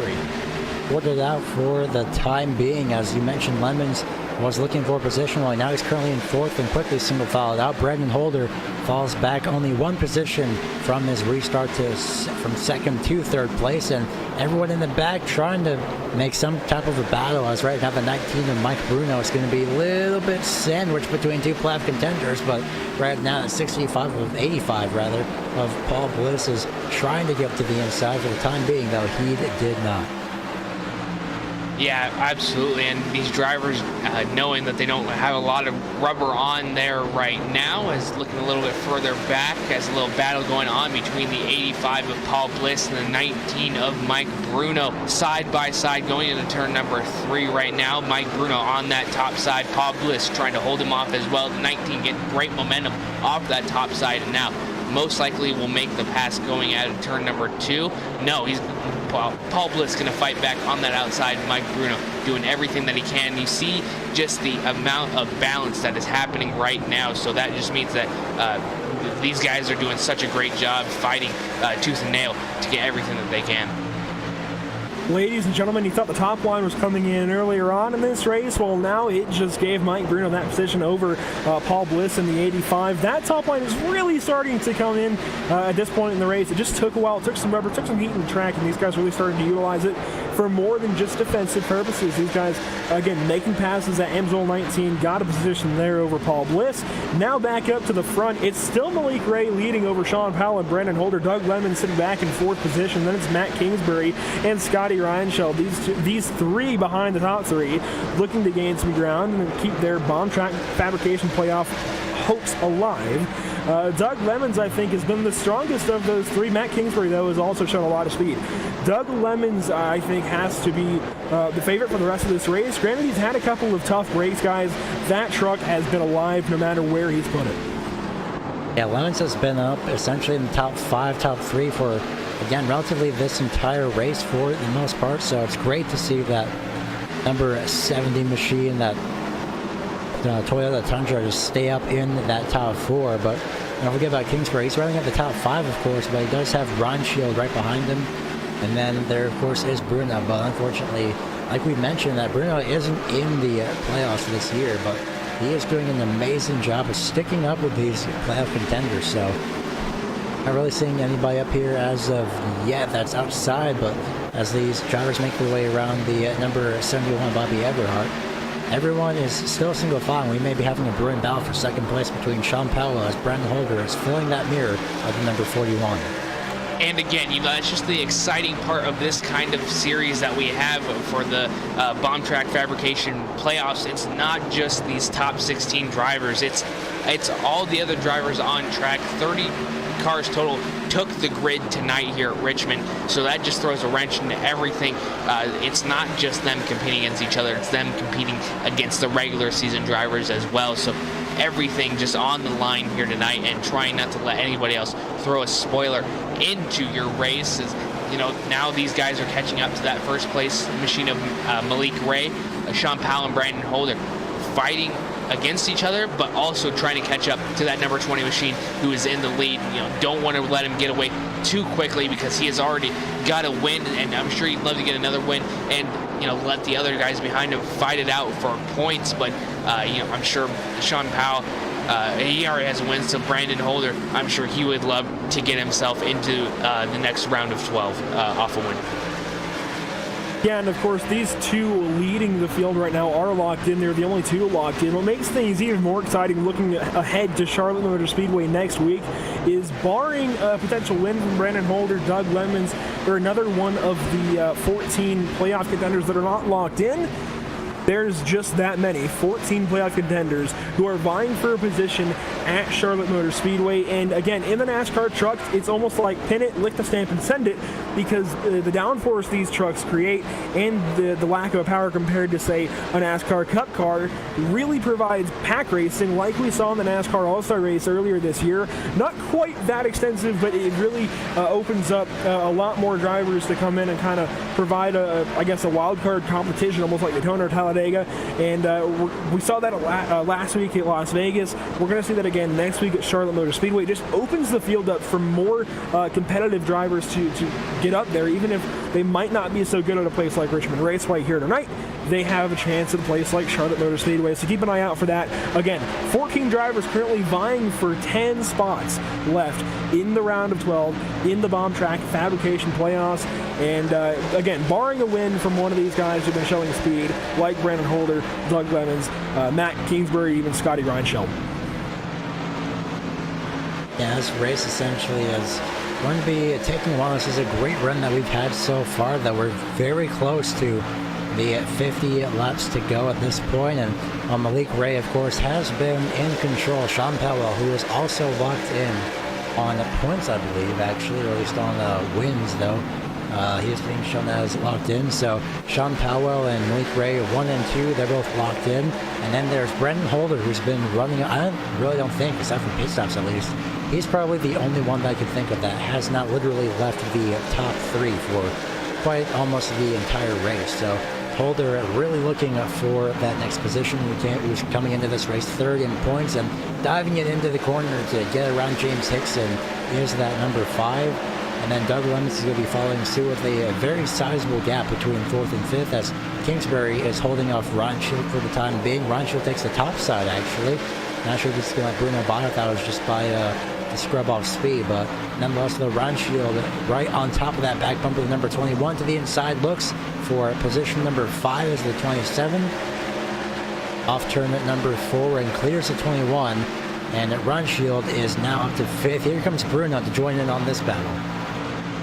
And watching these lap times click off, you know, we're talking about how fast these tires fall off. They only had about 2 to 3 laps on their 20-second times for these tires there. They've been in the 21-second margin, going higher and higher in that 20-second margin for the past 15 laps. So, you know, you can just see how quickly these tires do indeed fall off. And now the 41 next to Malik Ray going into turn number 3. We'll see what he does into this one. He's going to slide up a little bit, and now you see that little bit of damage on that right side of his car. This is short track racing, so your car is allowed to be bent up a little bit by the end of the night. So, you know, it's not all about aerodynamics here in a short track. It's just who can get around the track fastest and who can get around each other the quickest. And if you're just joining us from home and you're wondering why a couple of playoff contenders are battling this aggressively with 50 laps to go, it's because Malik Ray in the 20 and Sean Powell in the 41 are already locked into round number 2 of the Bomb Track Fabrication Playoffs. And these two really can do whatever they want. They can drive as hard as they want. They can battle like this, because even if one of them takes each other out, they're locked in. They don't have to worry about it. Really, what concerns me is just how close Brandon Holder is still getting to the back end of the 41. Now, obviously, I think they've spaced out enough to where he can do that, but he was really close to those two when they were side by side and really vying for a position, and just a slight mistake out of one of those two could have ended his night right there. But he's at least trying to keep with it, and I applaud him for that, but definitely has to keep in mind that these two are locked in and they can battle as hard as they want. Yeah, like you mentioned, battling as hard as they want again, and they could even just ride in the back and not even worry about anything. But of course, well, we've seen what Malik Ray had to offer last week at Las Vegas. He locked himself in. Sean Powell, of course, he started 3rd, so he's pretty much hasn't left the top 3 overall for this entire race. But Malik Ray from 25th up to 1st, so he definitely wants to get going. He wants to get another win, make a name for himself, and he's already done that last week. He wants to make his name a little, just that little bit bigger, essentially, expanding that ever so slightly, trying to overshadow everyone else in the playoffs, saying that he's going to hopefully send a message saying that he is the one to win the championship at the end of the season. But of course, there are more rounds to go through, and of course, Brendan Holder never count out number 5, because he's been hanging on with these two for pretty much ever since the restart, and everyone's been single filed out, Trevor. Yeah, absolutely. And, I'm just loving this top 3 battle that I'm watching here. These guys get so close, and then they start to spread out a little bit at a time, and then they get back. So, it's just really who can run this track so quickly and who can, get around each other. This is a short track, and there's really only one line here, but that top line's kind of coming in, but not quite enough. But just gotta love this kind of racing here. 39 laps to go here at Richmond, so the sense of urgency is there for all these drivers. Who can get it done quickly and who can get the job done? More to your statement there, Evan, or Trevin, rather. I think to the contrary, these guys have really been moving up the track a little bit, these top 3. And just recently, I think they've started to move the left side tires down the track just a little bit more than they had been the last 10 laps, as they have seen Doug Lemon start to close the gap here to Brandon Holder. I think these 3 have been watching the gaps close, and down to the inside is Sean Powell looking for that first position, looking for the lead out of turn number 4. It's Malik Gray with the big run, but he's loose, hangs on to it. That number 20 is certainly on the edge here, and sometimes you think the trucks are planted, they have a lot of downforce. No, these things still get very loose. Sean Powell looking back to the inside, can't do it, can't get the nose there. Will he look into turn 3? He looks, won't make the move just yet. Now he's going to plow off into the center of the corner, trying to get his nose to the inside, can't keep it there. Malik Ray gets that big run out of turn number 4. Remember that we mentioned earlier in the race, the longer 2 drivers battle side by side, the more advantage it is for the driver behind those 2. In this case, well, that definitely worked out for Brendan Holder, as he looks to the inside of the 41 of Powell into turns 3 and 4, and he wants to break up that group of the front 2 runners. Couldn't find any momentum, though, on the inside lane, and those tires more than likely are definitely wearing out, very much so. Yeah, absolutely. And we talk about how much time these tires click off. It's only a certain amount of time that you have the kind of rubber that you do to make some passes with. Now it's just a matter of time of being patient, trying to force your opponent into a mistake.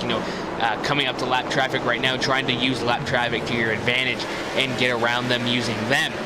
But the number 41 into the wall. That's going to bring the number 5 so close to danger right there. Now he's going to go to the inside of that number 41. The 41 of Sean Powell really bounces back nicely. That was really almost really bad for the number 41, but the number 5 is going to try and take advantage of that. And, just taking advantage of little opportunities like that. Brandon Holder had the door open, but unfortunately Sean Powell just closed it before he could make a really aggressive move. Speaking of taking advantage of mistakes, Doyle Lawrence is creeping into this picture ever so slightly, gaining more and more time. That time it was about a half a tenth of a second, is actually, I think, contact behind him. They get that sorted out, those are 2 lap tracks, but Doug Lemons, is really creeping into this picture, guys. He's been gaining time lap after lap after lap, and that lap is not quite as good. I think these top 3 are still a little bit faster, but that 70 definitely keeping himself in the picture for this race win. If something happens ahead, or if we get caution once more, I don't think you can count that 70 out just yet. Coming to 31 laps to go this time by, guys, almost down to the final 8th of this race, and things are just getting started. Most definitely, and we mentioned lap times. Well, let's see, looking at the past lap times, of course, Brandon Holder did start in first. He's only in third now, so for the time being, it looks like the fastest driver on the track last time around actually was Brandon Holder with a 22.117. He's almost a full tenth faster than Malik Ray, but that time he goes very wide in turns 3 and 4, so unfortunately it's going to set his lap time back ever so slightly at 22.2, almost at 22.3 the last time around. So more than likely Brendan Holder will be trying to get as close as he can to that first place as possible without wearing his tires, but at this point the tires have definitely worn out. So the thing that I'm wondering is do any of these drivers have enough fuel to make it to the end? I assume they would, but that's something that can definitely change as quickly as about a lap. Yeah, absolutely. And drivers fighting for position right now. Number 19 of Mike Bruno just went around Scotty Reinshield on that low side. You know, these tires are really becoming troubling for all of these drivers. So, you know, just trying to hold on to your car at this point and trying to get yourself to the end of the race, like Doc Stout was saying. You know, you're just trying to get yourself to the end. You're just trying to get points at the end of the night, because this is a track where you know that you're gonna have trouble with. So, you know, you just got to survive this race really and make sure you're staying out of trouble. Again, want to mention the cream rises to the top. Man, I can get words out. Rises to the top here in the latter stages. We've seen that recently. You know, Malik Ray, Sean Powell have taken this race back from guys like Brandon Holder, Doug Lemons, and Matt Kingsbury, who dominated the earlier goings. But these two have since just got going and have really just left the rest of the competition. Maybe sans Brandon Holder, who has kind of kept with these two. But realistically, I think it really goes back to the two that are locked in to, I guess, have a chance at this race win and pretty much bar the rest of the field from getting a win. I don't know how you can bet against these two right now. If we get a caution, I would lean back in favor of the 70 of Doug Lemons, who has been amazing on restarts. We have to keep in mind Malik Ray has been just as amazing. So this is really just a matter of the cream rising to the top. These guys are all so talented that it's hard for them to beat one another. But Malik Ray and Sean Powell certainly have this thing figured out here. Yeah, but don't count out that number 5 of Brendan Holder again, pole sitter, and he did set the fastest lap of the race. Not sure when exactly, but here's also an idea. The last lap time for Holder, at least, was a 22.242. The fastest lap, his best lap, was a 20.730. So essentially 2 seconds slower on these tires as compared to them having fresh tires.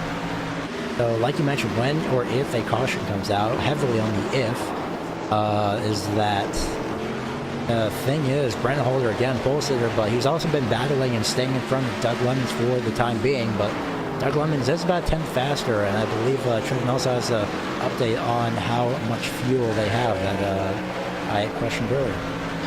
Talking to Brad Neer right now, you know, I went in there and I asked his crew chief if they had enough fuel, if they were hitting their numbers, and they said yes, they did have enough fuel. So basing that off of you know, when he came in and when everybody else came in, it seems like they all do have enough fuel to make it to the end. Right now, speaking of Brad Neer, he is holding that 10th place position. He is under attack from Sean right now. Closely behind is Keith Stewart. So all these drivers just under a blanket for that top 10 position. Yeah, I don't think fuel was ever a doubt for these guys once we got past halfway, and they're certainly all secure in that regard as Malik Ray continues to lead Sean Powell around this 3/4 mile speedway here in Richmond, Virginia. And really, it's going to be hard for anyone to upset anything, I think, at this point. Even a restart, I think, is going to go in favor of someone in the top 5. We've been hyping these guys up all night long. If we get a restart, they'll be able to show why we've been hyping them up. It's actually a 3-wide battle ahead of the leaders right now, involving Doc Stout, Doyle Lawrence, and some more. These two are going at it. It's 62 versus the 8 right now, off into turns 1 and 2. The 8 truck running that high line, and I haven't been following this battle, but these two are actually the last two on the lead lap, battling pretty much to stay, I guess, in what would be the lucky dog position once the leaders catch them. Is actually, this is bringing Sean Powell closer and closer to Malik Ray. This is definitely going to help out Sean Powell for this battle. Probably going to use the leaders as the lap cars rather as a pick, and that's something that Brandon Holder tried to do earlier. He's following off the pace of the leaders for the time being. So right now it's just about between the first two. Sean Powell looks to the inside as Malik Ray takes a higher lane. Can't get anything done as of then, although it is pretty understandable as Malik Ray, of course, trying to use that higher lane to his advantage. Hello, straight to the back bumper comes the 41, and, well, not really. He does have the momentum, just at the wrong points at sometimes, and you can see again trying to get to the inside is that 41 to Sean Powell. Yeah, great job done by these guys. The sense of urgency and the presence of mind to know when to, you know, save these tires and make a last-ditch effort is amazing. And, you know, these laps are just clicking off. Already on lap 185, 15 laps to go here at Richmond, as we're going to take a look back at P11, just a hornet's nest right behind Brad Neer, still holding on to that 10th place position. The 15 and the 7 That's Sean and Keith Stewart battling it out. We'll see what happens right here as we continue to press on throughout this whole entire race. The 15 of Sean will be able to get that P11 position for the moment. And he's going to try and clear the number 7. He's going to slide up. No, is not clear. That's going to leave the door open for the 28. 3 wide down the backstretch. Contact. Tim Marlowe around at the bottom. Man, that was exciting right there, Trevin. I don't know if they thought that was going to happen without something happening there, but that was certainly optimistic from everyone involved. I think they were trying to go 3 wide when they thought they were 2 wide, and unfortunately Tim Marlowe just gets into the side of the 15, and that was, I believe that was actually Sean Molchik, who was, in the middle of that 3 wide sandwich and really did nothing wrong. They all just drove into each other, essentially make contact at a turn number 2, and they continue on. But now 10th place is going to be our AMSOIL in-race reporter, followed up by Keith Stewart, a playoff contender. And these guys are actually some of the, I guess, midfield bomb track fabrication playoff contenders. So this is really, really key that these guys don't mess up their race further. We saw Tim Marlowe go around. He's a playoff contender, and unfortunately his night has taken a huge hit here, Trevin. Yeah, unfortunately it has, and these drivers did everything that they could. The 28 saw an opening.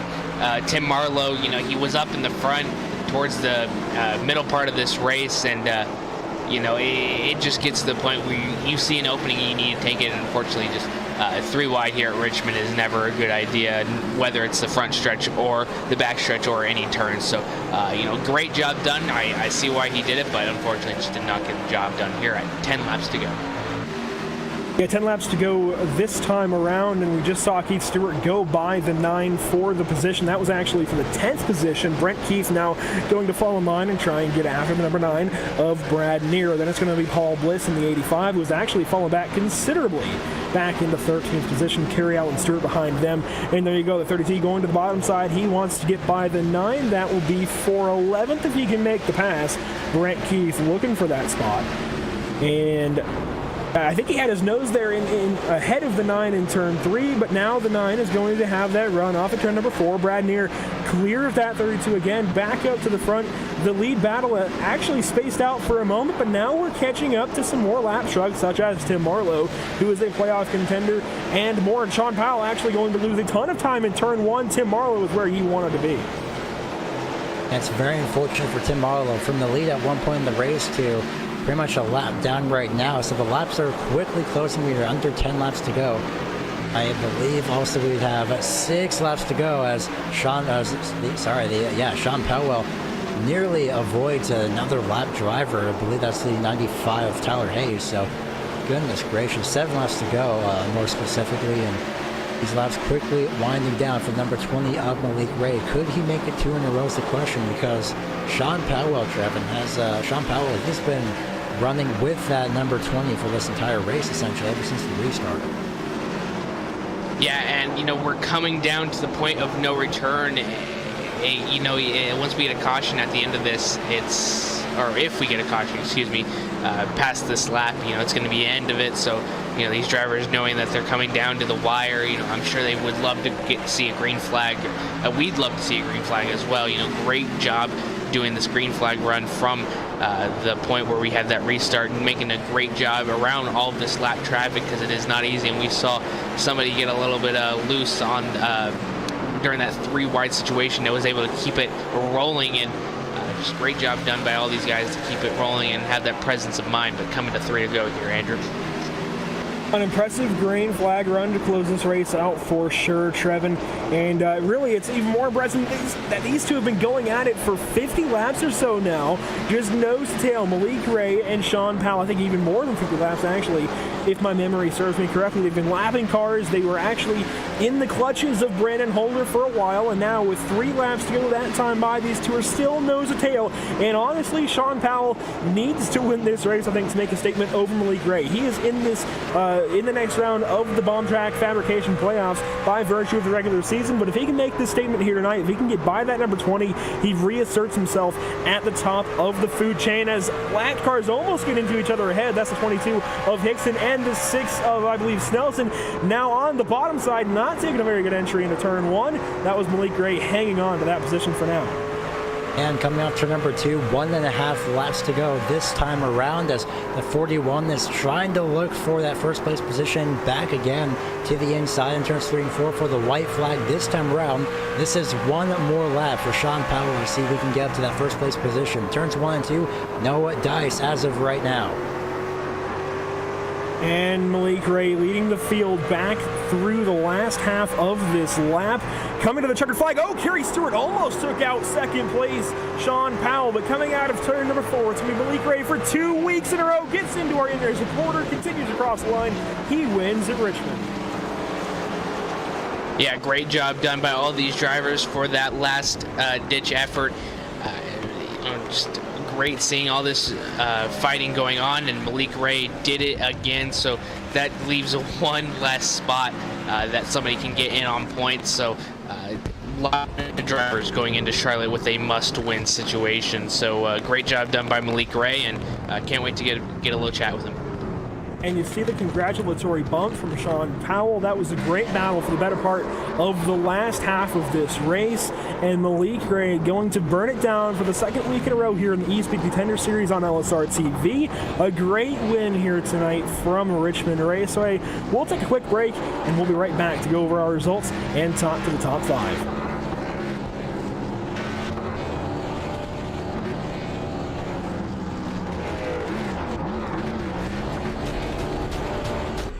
The most realistic online racing sim ever made.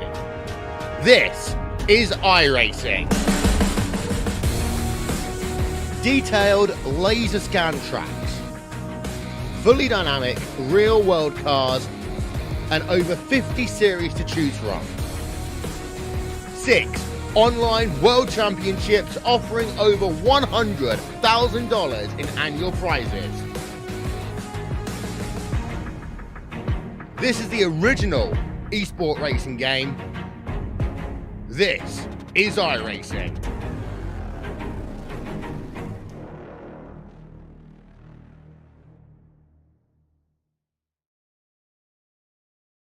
Assist to the front bumper, and he hits him again now. Ray Alfala into the outside wall. He's going to pass nearly 3 cars down that front straightaway, and he's going to get them all done with. What amazing Race lead to the inside goes Logan Cloudman is going to touch in. Pit press. saved it. What a save. Look to the outside as Cronkite goes off. De Jong into second place. Going for the switchback. Oh, pinpoint driving. It's howling down to the inside. I tried this contact though. Slide left of the racetrack. Chris Leonard drives it back down underneath, and he takes that second spot right back. Joker goes to Garrett Lowe. Garrett Lowe should take victory with all that contact. He's going to try and make the move around the outside the Paravolca. That's not going to work, but he's going to try and get the cut back here. Get the run out the Paravolca. That's beautifully done there. Michael Schubert, there's a little bit of door banging as well.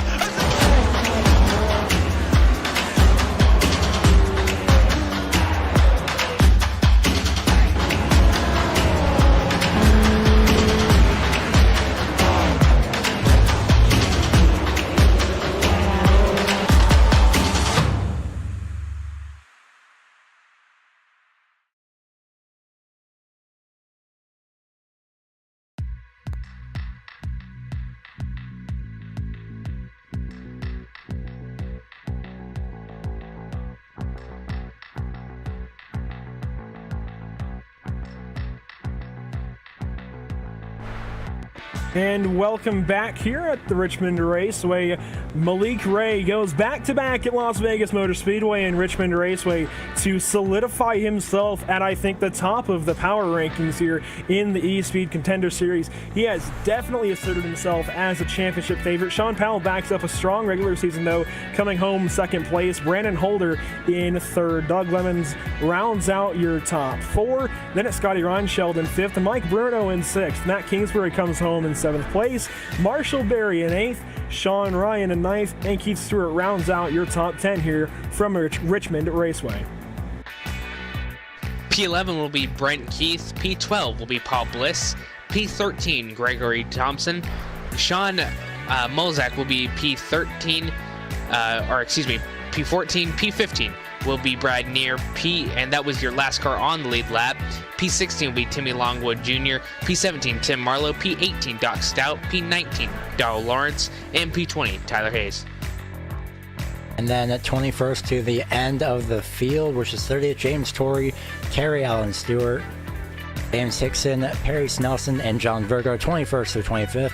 And then Ryan Lang, Damian Plemisser, Everett Lane, Brad Patterson, and Bobby Everhart round out your 30-truck field. And that's been the results here from Richmond Raceway. Again, Malik Ray really solidifying himself atop the playoffs, I think, at this point. I mean, he has to be a favorite to go into Homestead and win this championship.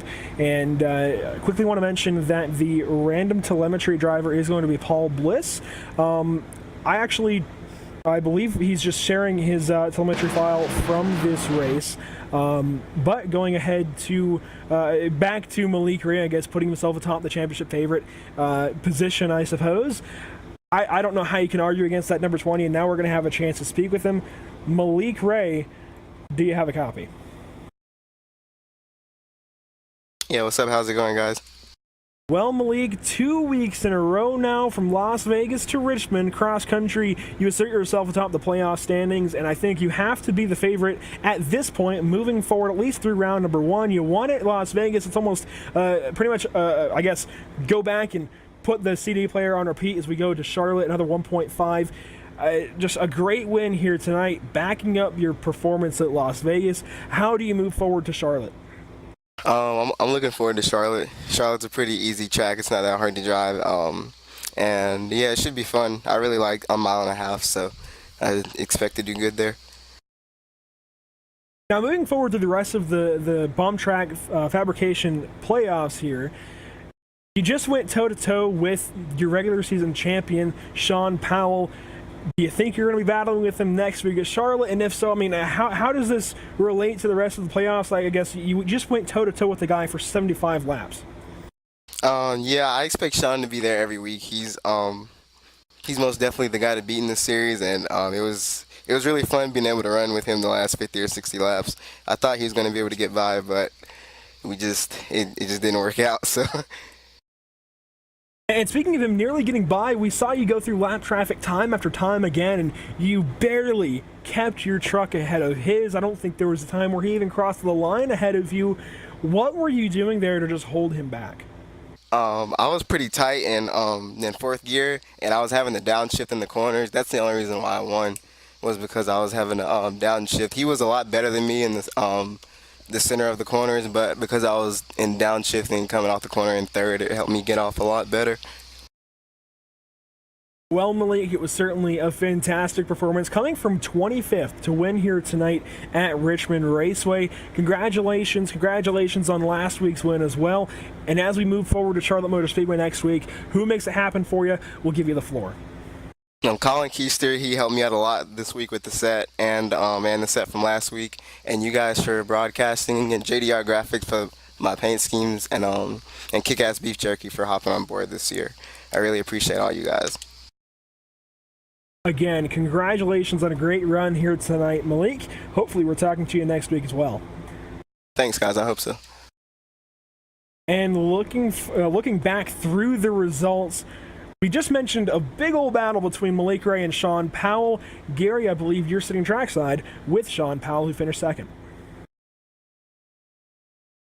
Yep, sitting here with the second place finisher, the driver of the number 41, Sean Powell. Well, Sean, congratulations on your second place finish. You battled with that number 20 throughout pretty much ever since lap 133, I believe, our final restart of the race. My goodness, how did you manage to hang on to that back bumper, the number 20? I had to keep it. I just kept it over the track best I could. There was a part of the race where I just didn't keep up with the track. But it was tough, man. I knew it was going to be tough to get around them. And we were pretty much equal, just besides I was better in one turn, he was better in the other turn. So I can't complain with a second place finish, though.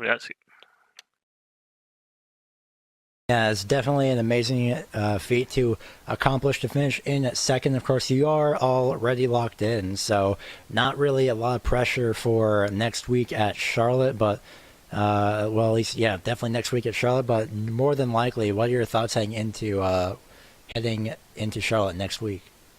Just go in there like any other week and just do my thing. That's what I'm going to be doing all the way through the chase. And just, I'm not going to try to have too much pressure on me, but that's the key, though. Just less pressure, go for it.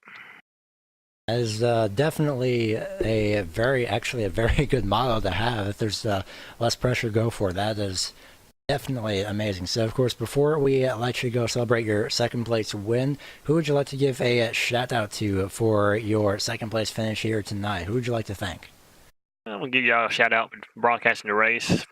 Just Keith Stewart for the series, Amsel, Gen X Racing, and that's about it, I think.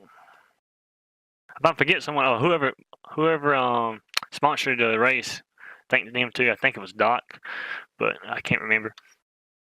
Yeah, actually was Doc Stout. So we are going to go ahead and let you go. Congratulations again, Sean Powell, on your second place finish. Well, that was the driver of the number 41, Sean Powell, and I believe Trevin Valderrama is standing by with the 5 of Brandon Holder. Down here on pit lane with Brandon. Brandon, watching you go throughout this whole entire race, you started first, finishing third. We saw you lose a couple positions on pit road. Really, what happened on pit road for you tonight? I don't know. I usually have pretty good stops, but I couldn't get very good stops tonight. I kind of figured out what I was doing there towards the end. I was getting better stops, but wasn't good as I needed to be. Yeah, absolutely. I'm sure that was not the night that you wanted it to be. And, going into tonight's race in third place with 28 points on the Bomb Track Fabrication Playoff Grid, I'm sure you wanted to get a win to solidify yourself into the next round. But going into Charlotte, really, what are you looking to do? I should be locked in. I had the night I needed. I ran pretty conservative, didn't want to stay out of wrecks. I think if I finished in the top 24, 25, I'd have been locked in. So just wanted to make sure that I achieved that goal. Yeah, absolutely. And, looking forward to the next round and the rounds after that, really, what is the track that you are most concerned about? Probably Kansas. I think it's Kansas, Talladega, and Dover. Dover, it's easy to get caught up in some stuff. Talladega, we usually run good at the plate tracks. If we have just a little bit of luck, we should be good there. But Kansas is kind of a crapshoot sometimes. I know it's awkward to say that instead of Talladega, but with the high line that you have to run, if a guy has trouble in front of you, man, it's hard to miss him. Yeah, absolutely. We're going to be looking forward to that one as well as many more of the playoff series here on LSRTV. Before we let you go, any sponsor shout-outs? Who gets it done for that number 5 machine? I got to thank Steed Brothers Trucking, Kevin Steed, for all the help he's done for me. He's a really good guy and helped me out a lot. Sim racing apps, fitboxes.com, and Barry Family Racing. Also got to thank the team, man. They hammered away at the set this week, done a very good job. It was a good set, and looking forward, hope to get them and locked into the next round. And also, I appreciate LSRTV. Y'all's doing a great job. Thank you very much, and hope to speak to you next week. Yes, sir. Thank you. And we'll throw it back to Andrew for the next interview of Doug Lemons. Well, Trevin, I talked up Doug Lemons all night long, and Doug certainly had a truck to get it done in the early goings, but just fell back. Doug, do you have a copy? Oh, yeah. Doug, again, you were great all race long, it seemed like, but you really were strong in the early goings, and eventually there was almost just a shift, I guess, as the track changed. What relegated you to fourth instead of giving you a chance to win this race? I didn't make the right adjustments. That's plain and simple. Pilot error. Well, it certainly didn't show too much. You still come home fourth in tonight's race. You did a great job, and I think in terms of the Bomb Track Fabrication playoffs, this is what you needed to do. Even if you don't win, you come in with a large gap already back to the cutoff line. 17 points plus what you're gaining here tonight. It has to feel really good. Yeah, we did the math earlier, and I think I only had to finish top 10 to get locked into the next round. So, yeah, I'm pretty pleased about that. And so looking back to last week at Las Vegas, how is that going to apply as we move forward from this Cascade Hollow 200 to the race at Charlotte Motor Speedway, just trying to pretty much, I guess, maintain? You really don't have to do anything else other than just probably start the race. Yeah, well, I don't like to just start and park. I'll be trying to win, you know. There's nothing better than a win. We'll certainly be looking for your number 70. We've been talking about the later rounds in this playoffs so far tonight when we've been talking to the previous drivers ahead of you. I guess, what is the round that you think you have the best chance in to kind of, vault yourself atop the playoff standings? We saw Malik Gray really take control of round one so far. Where do you think you can have a similar performance? I do really well at Watkins Glen, the road course stuff. I have a good chance there. All the tracks are decent, you know. Brent Keith and I work real well from GVR Racing, so we got something for about every track, so we'll be there. Well, again, we'll certainly be looking for you. A great performance here tonight. Who do you have to thank for that great run in the number 70? Well, I'd like to thank my teammate Perry Snelson. He does a lot of help building the tunes. Obviously, Brent Keith from GVR. I'd like to thank LSRTV, Doc Stout for putting on the race. Again, Brent for the cool paint job, and Keith Stewart for doing the league. All right, well, Doug, thank you for your time. Again, hopefully we're talking to you next week. A great run here tonight. We'll be looking for you at Charlotte. All right, Andrew. Thanks a lot. Appreciate it. And that was Doug Lemons. Talked him up a bunch tonight. Comes home fourth in the Cascade Hollow 200. A great performance there. Looking forward to Charlotte. Now, Gary, you are trackside with Scotty Reinschild.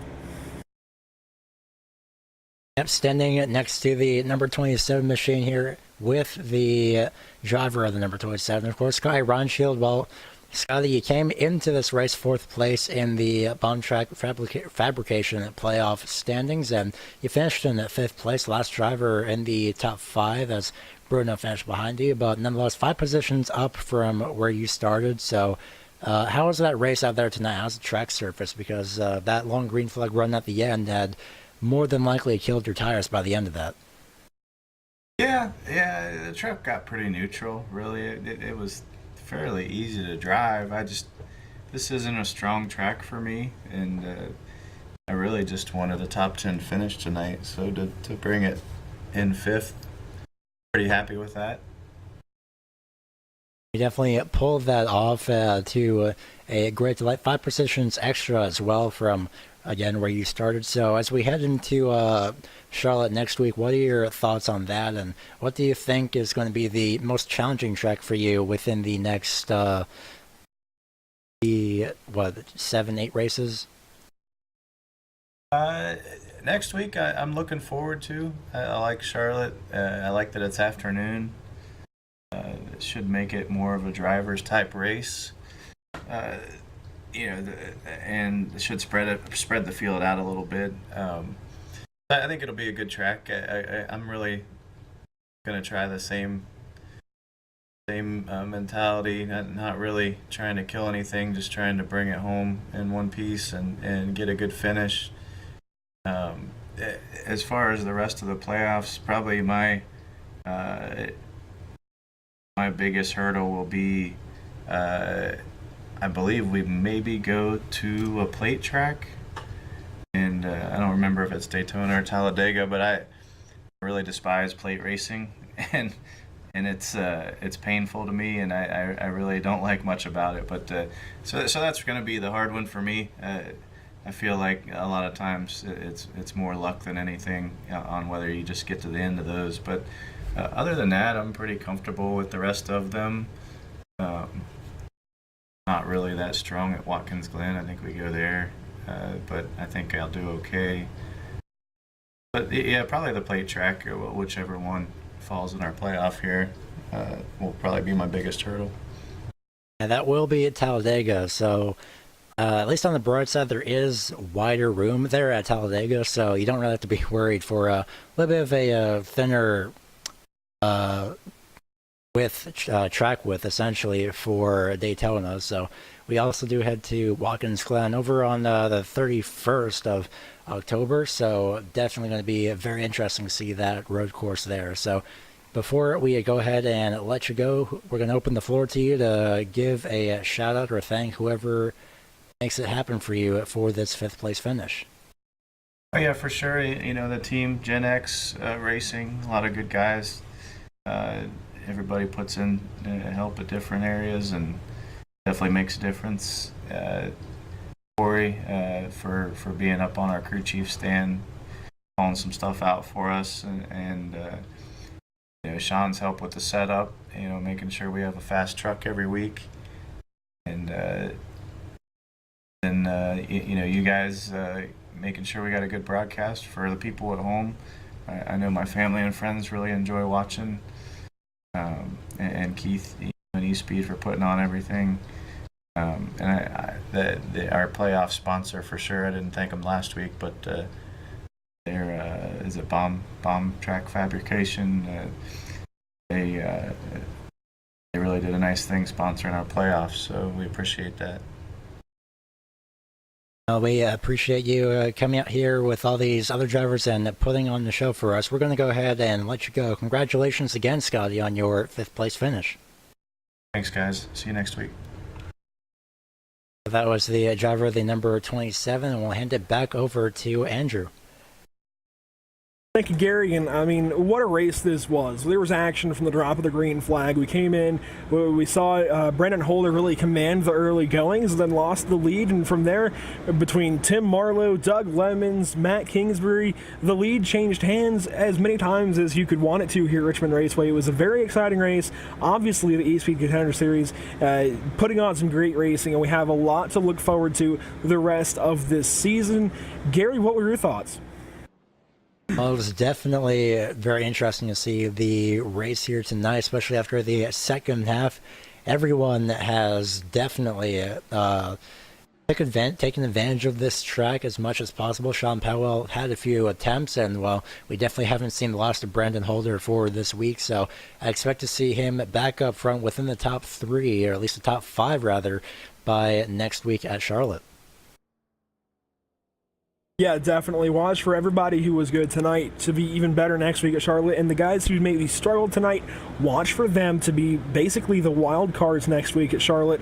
Of course, as I mentioned earlier, the nature of a 1.5 and the NASCAR trucks really brings a lot of wild cards into play. So watch for the action to just pick up tenfold going forward to Charlotte Motor Speedway. But also, it will be during the day, so that's going to change things up just a little bit. Trevin, what are your thoughts moving forward through the chase?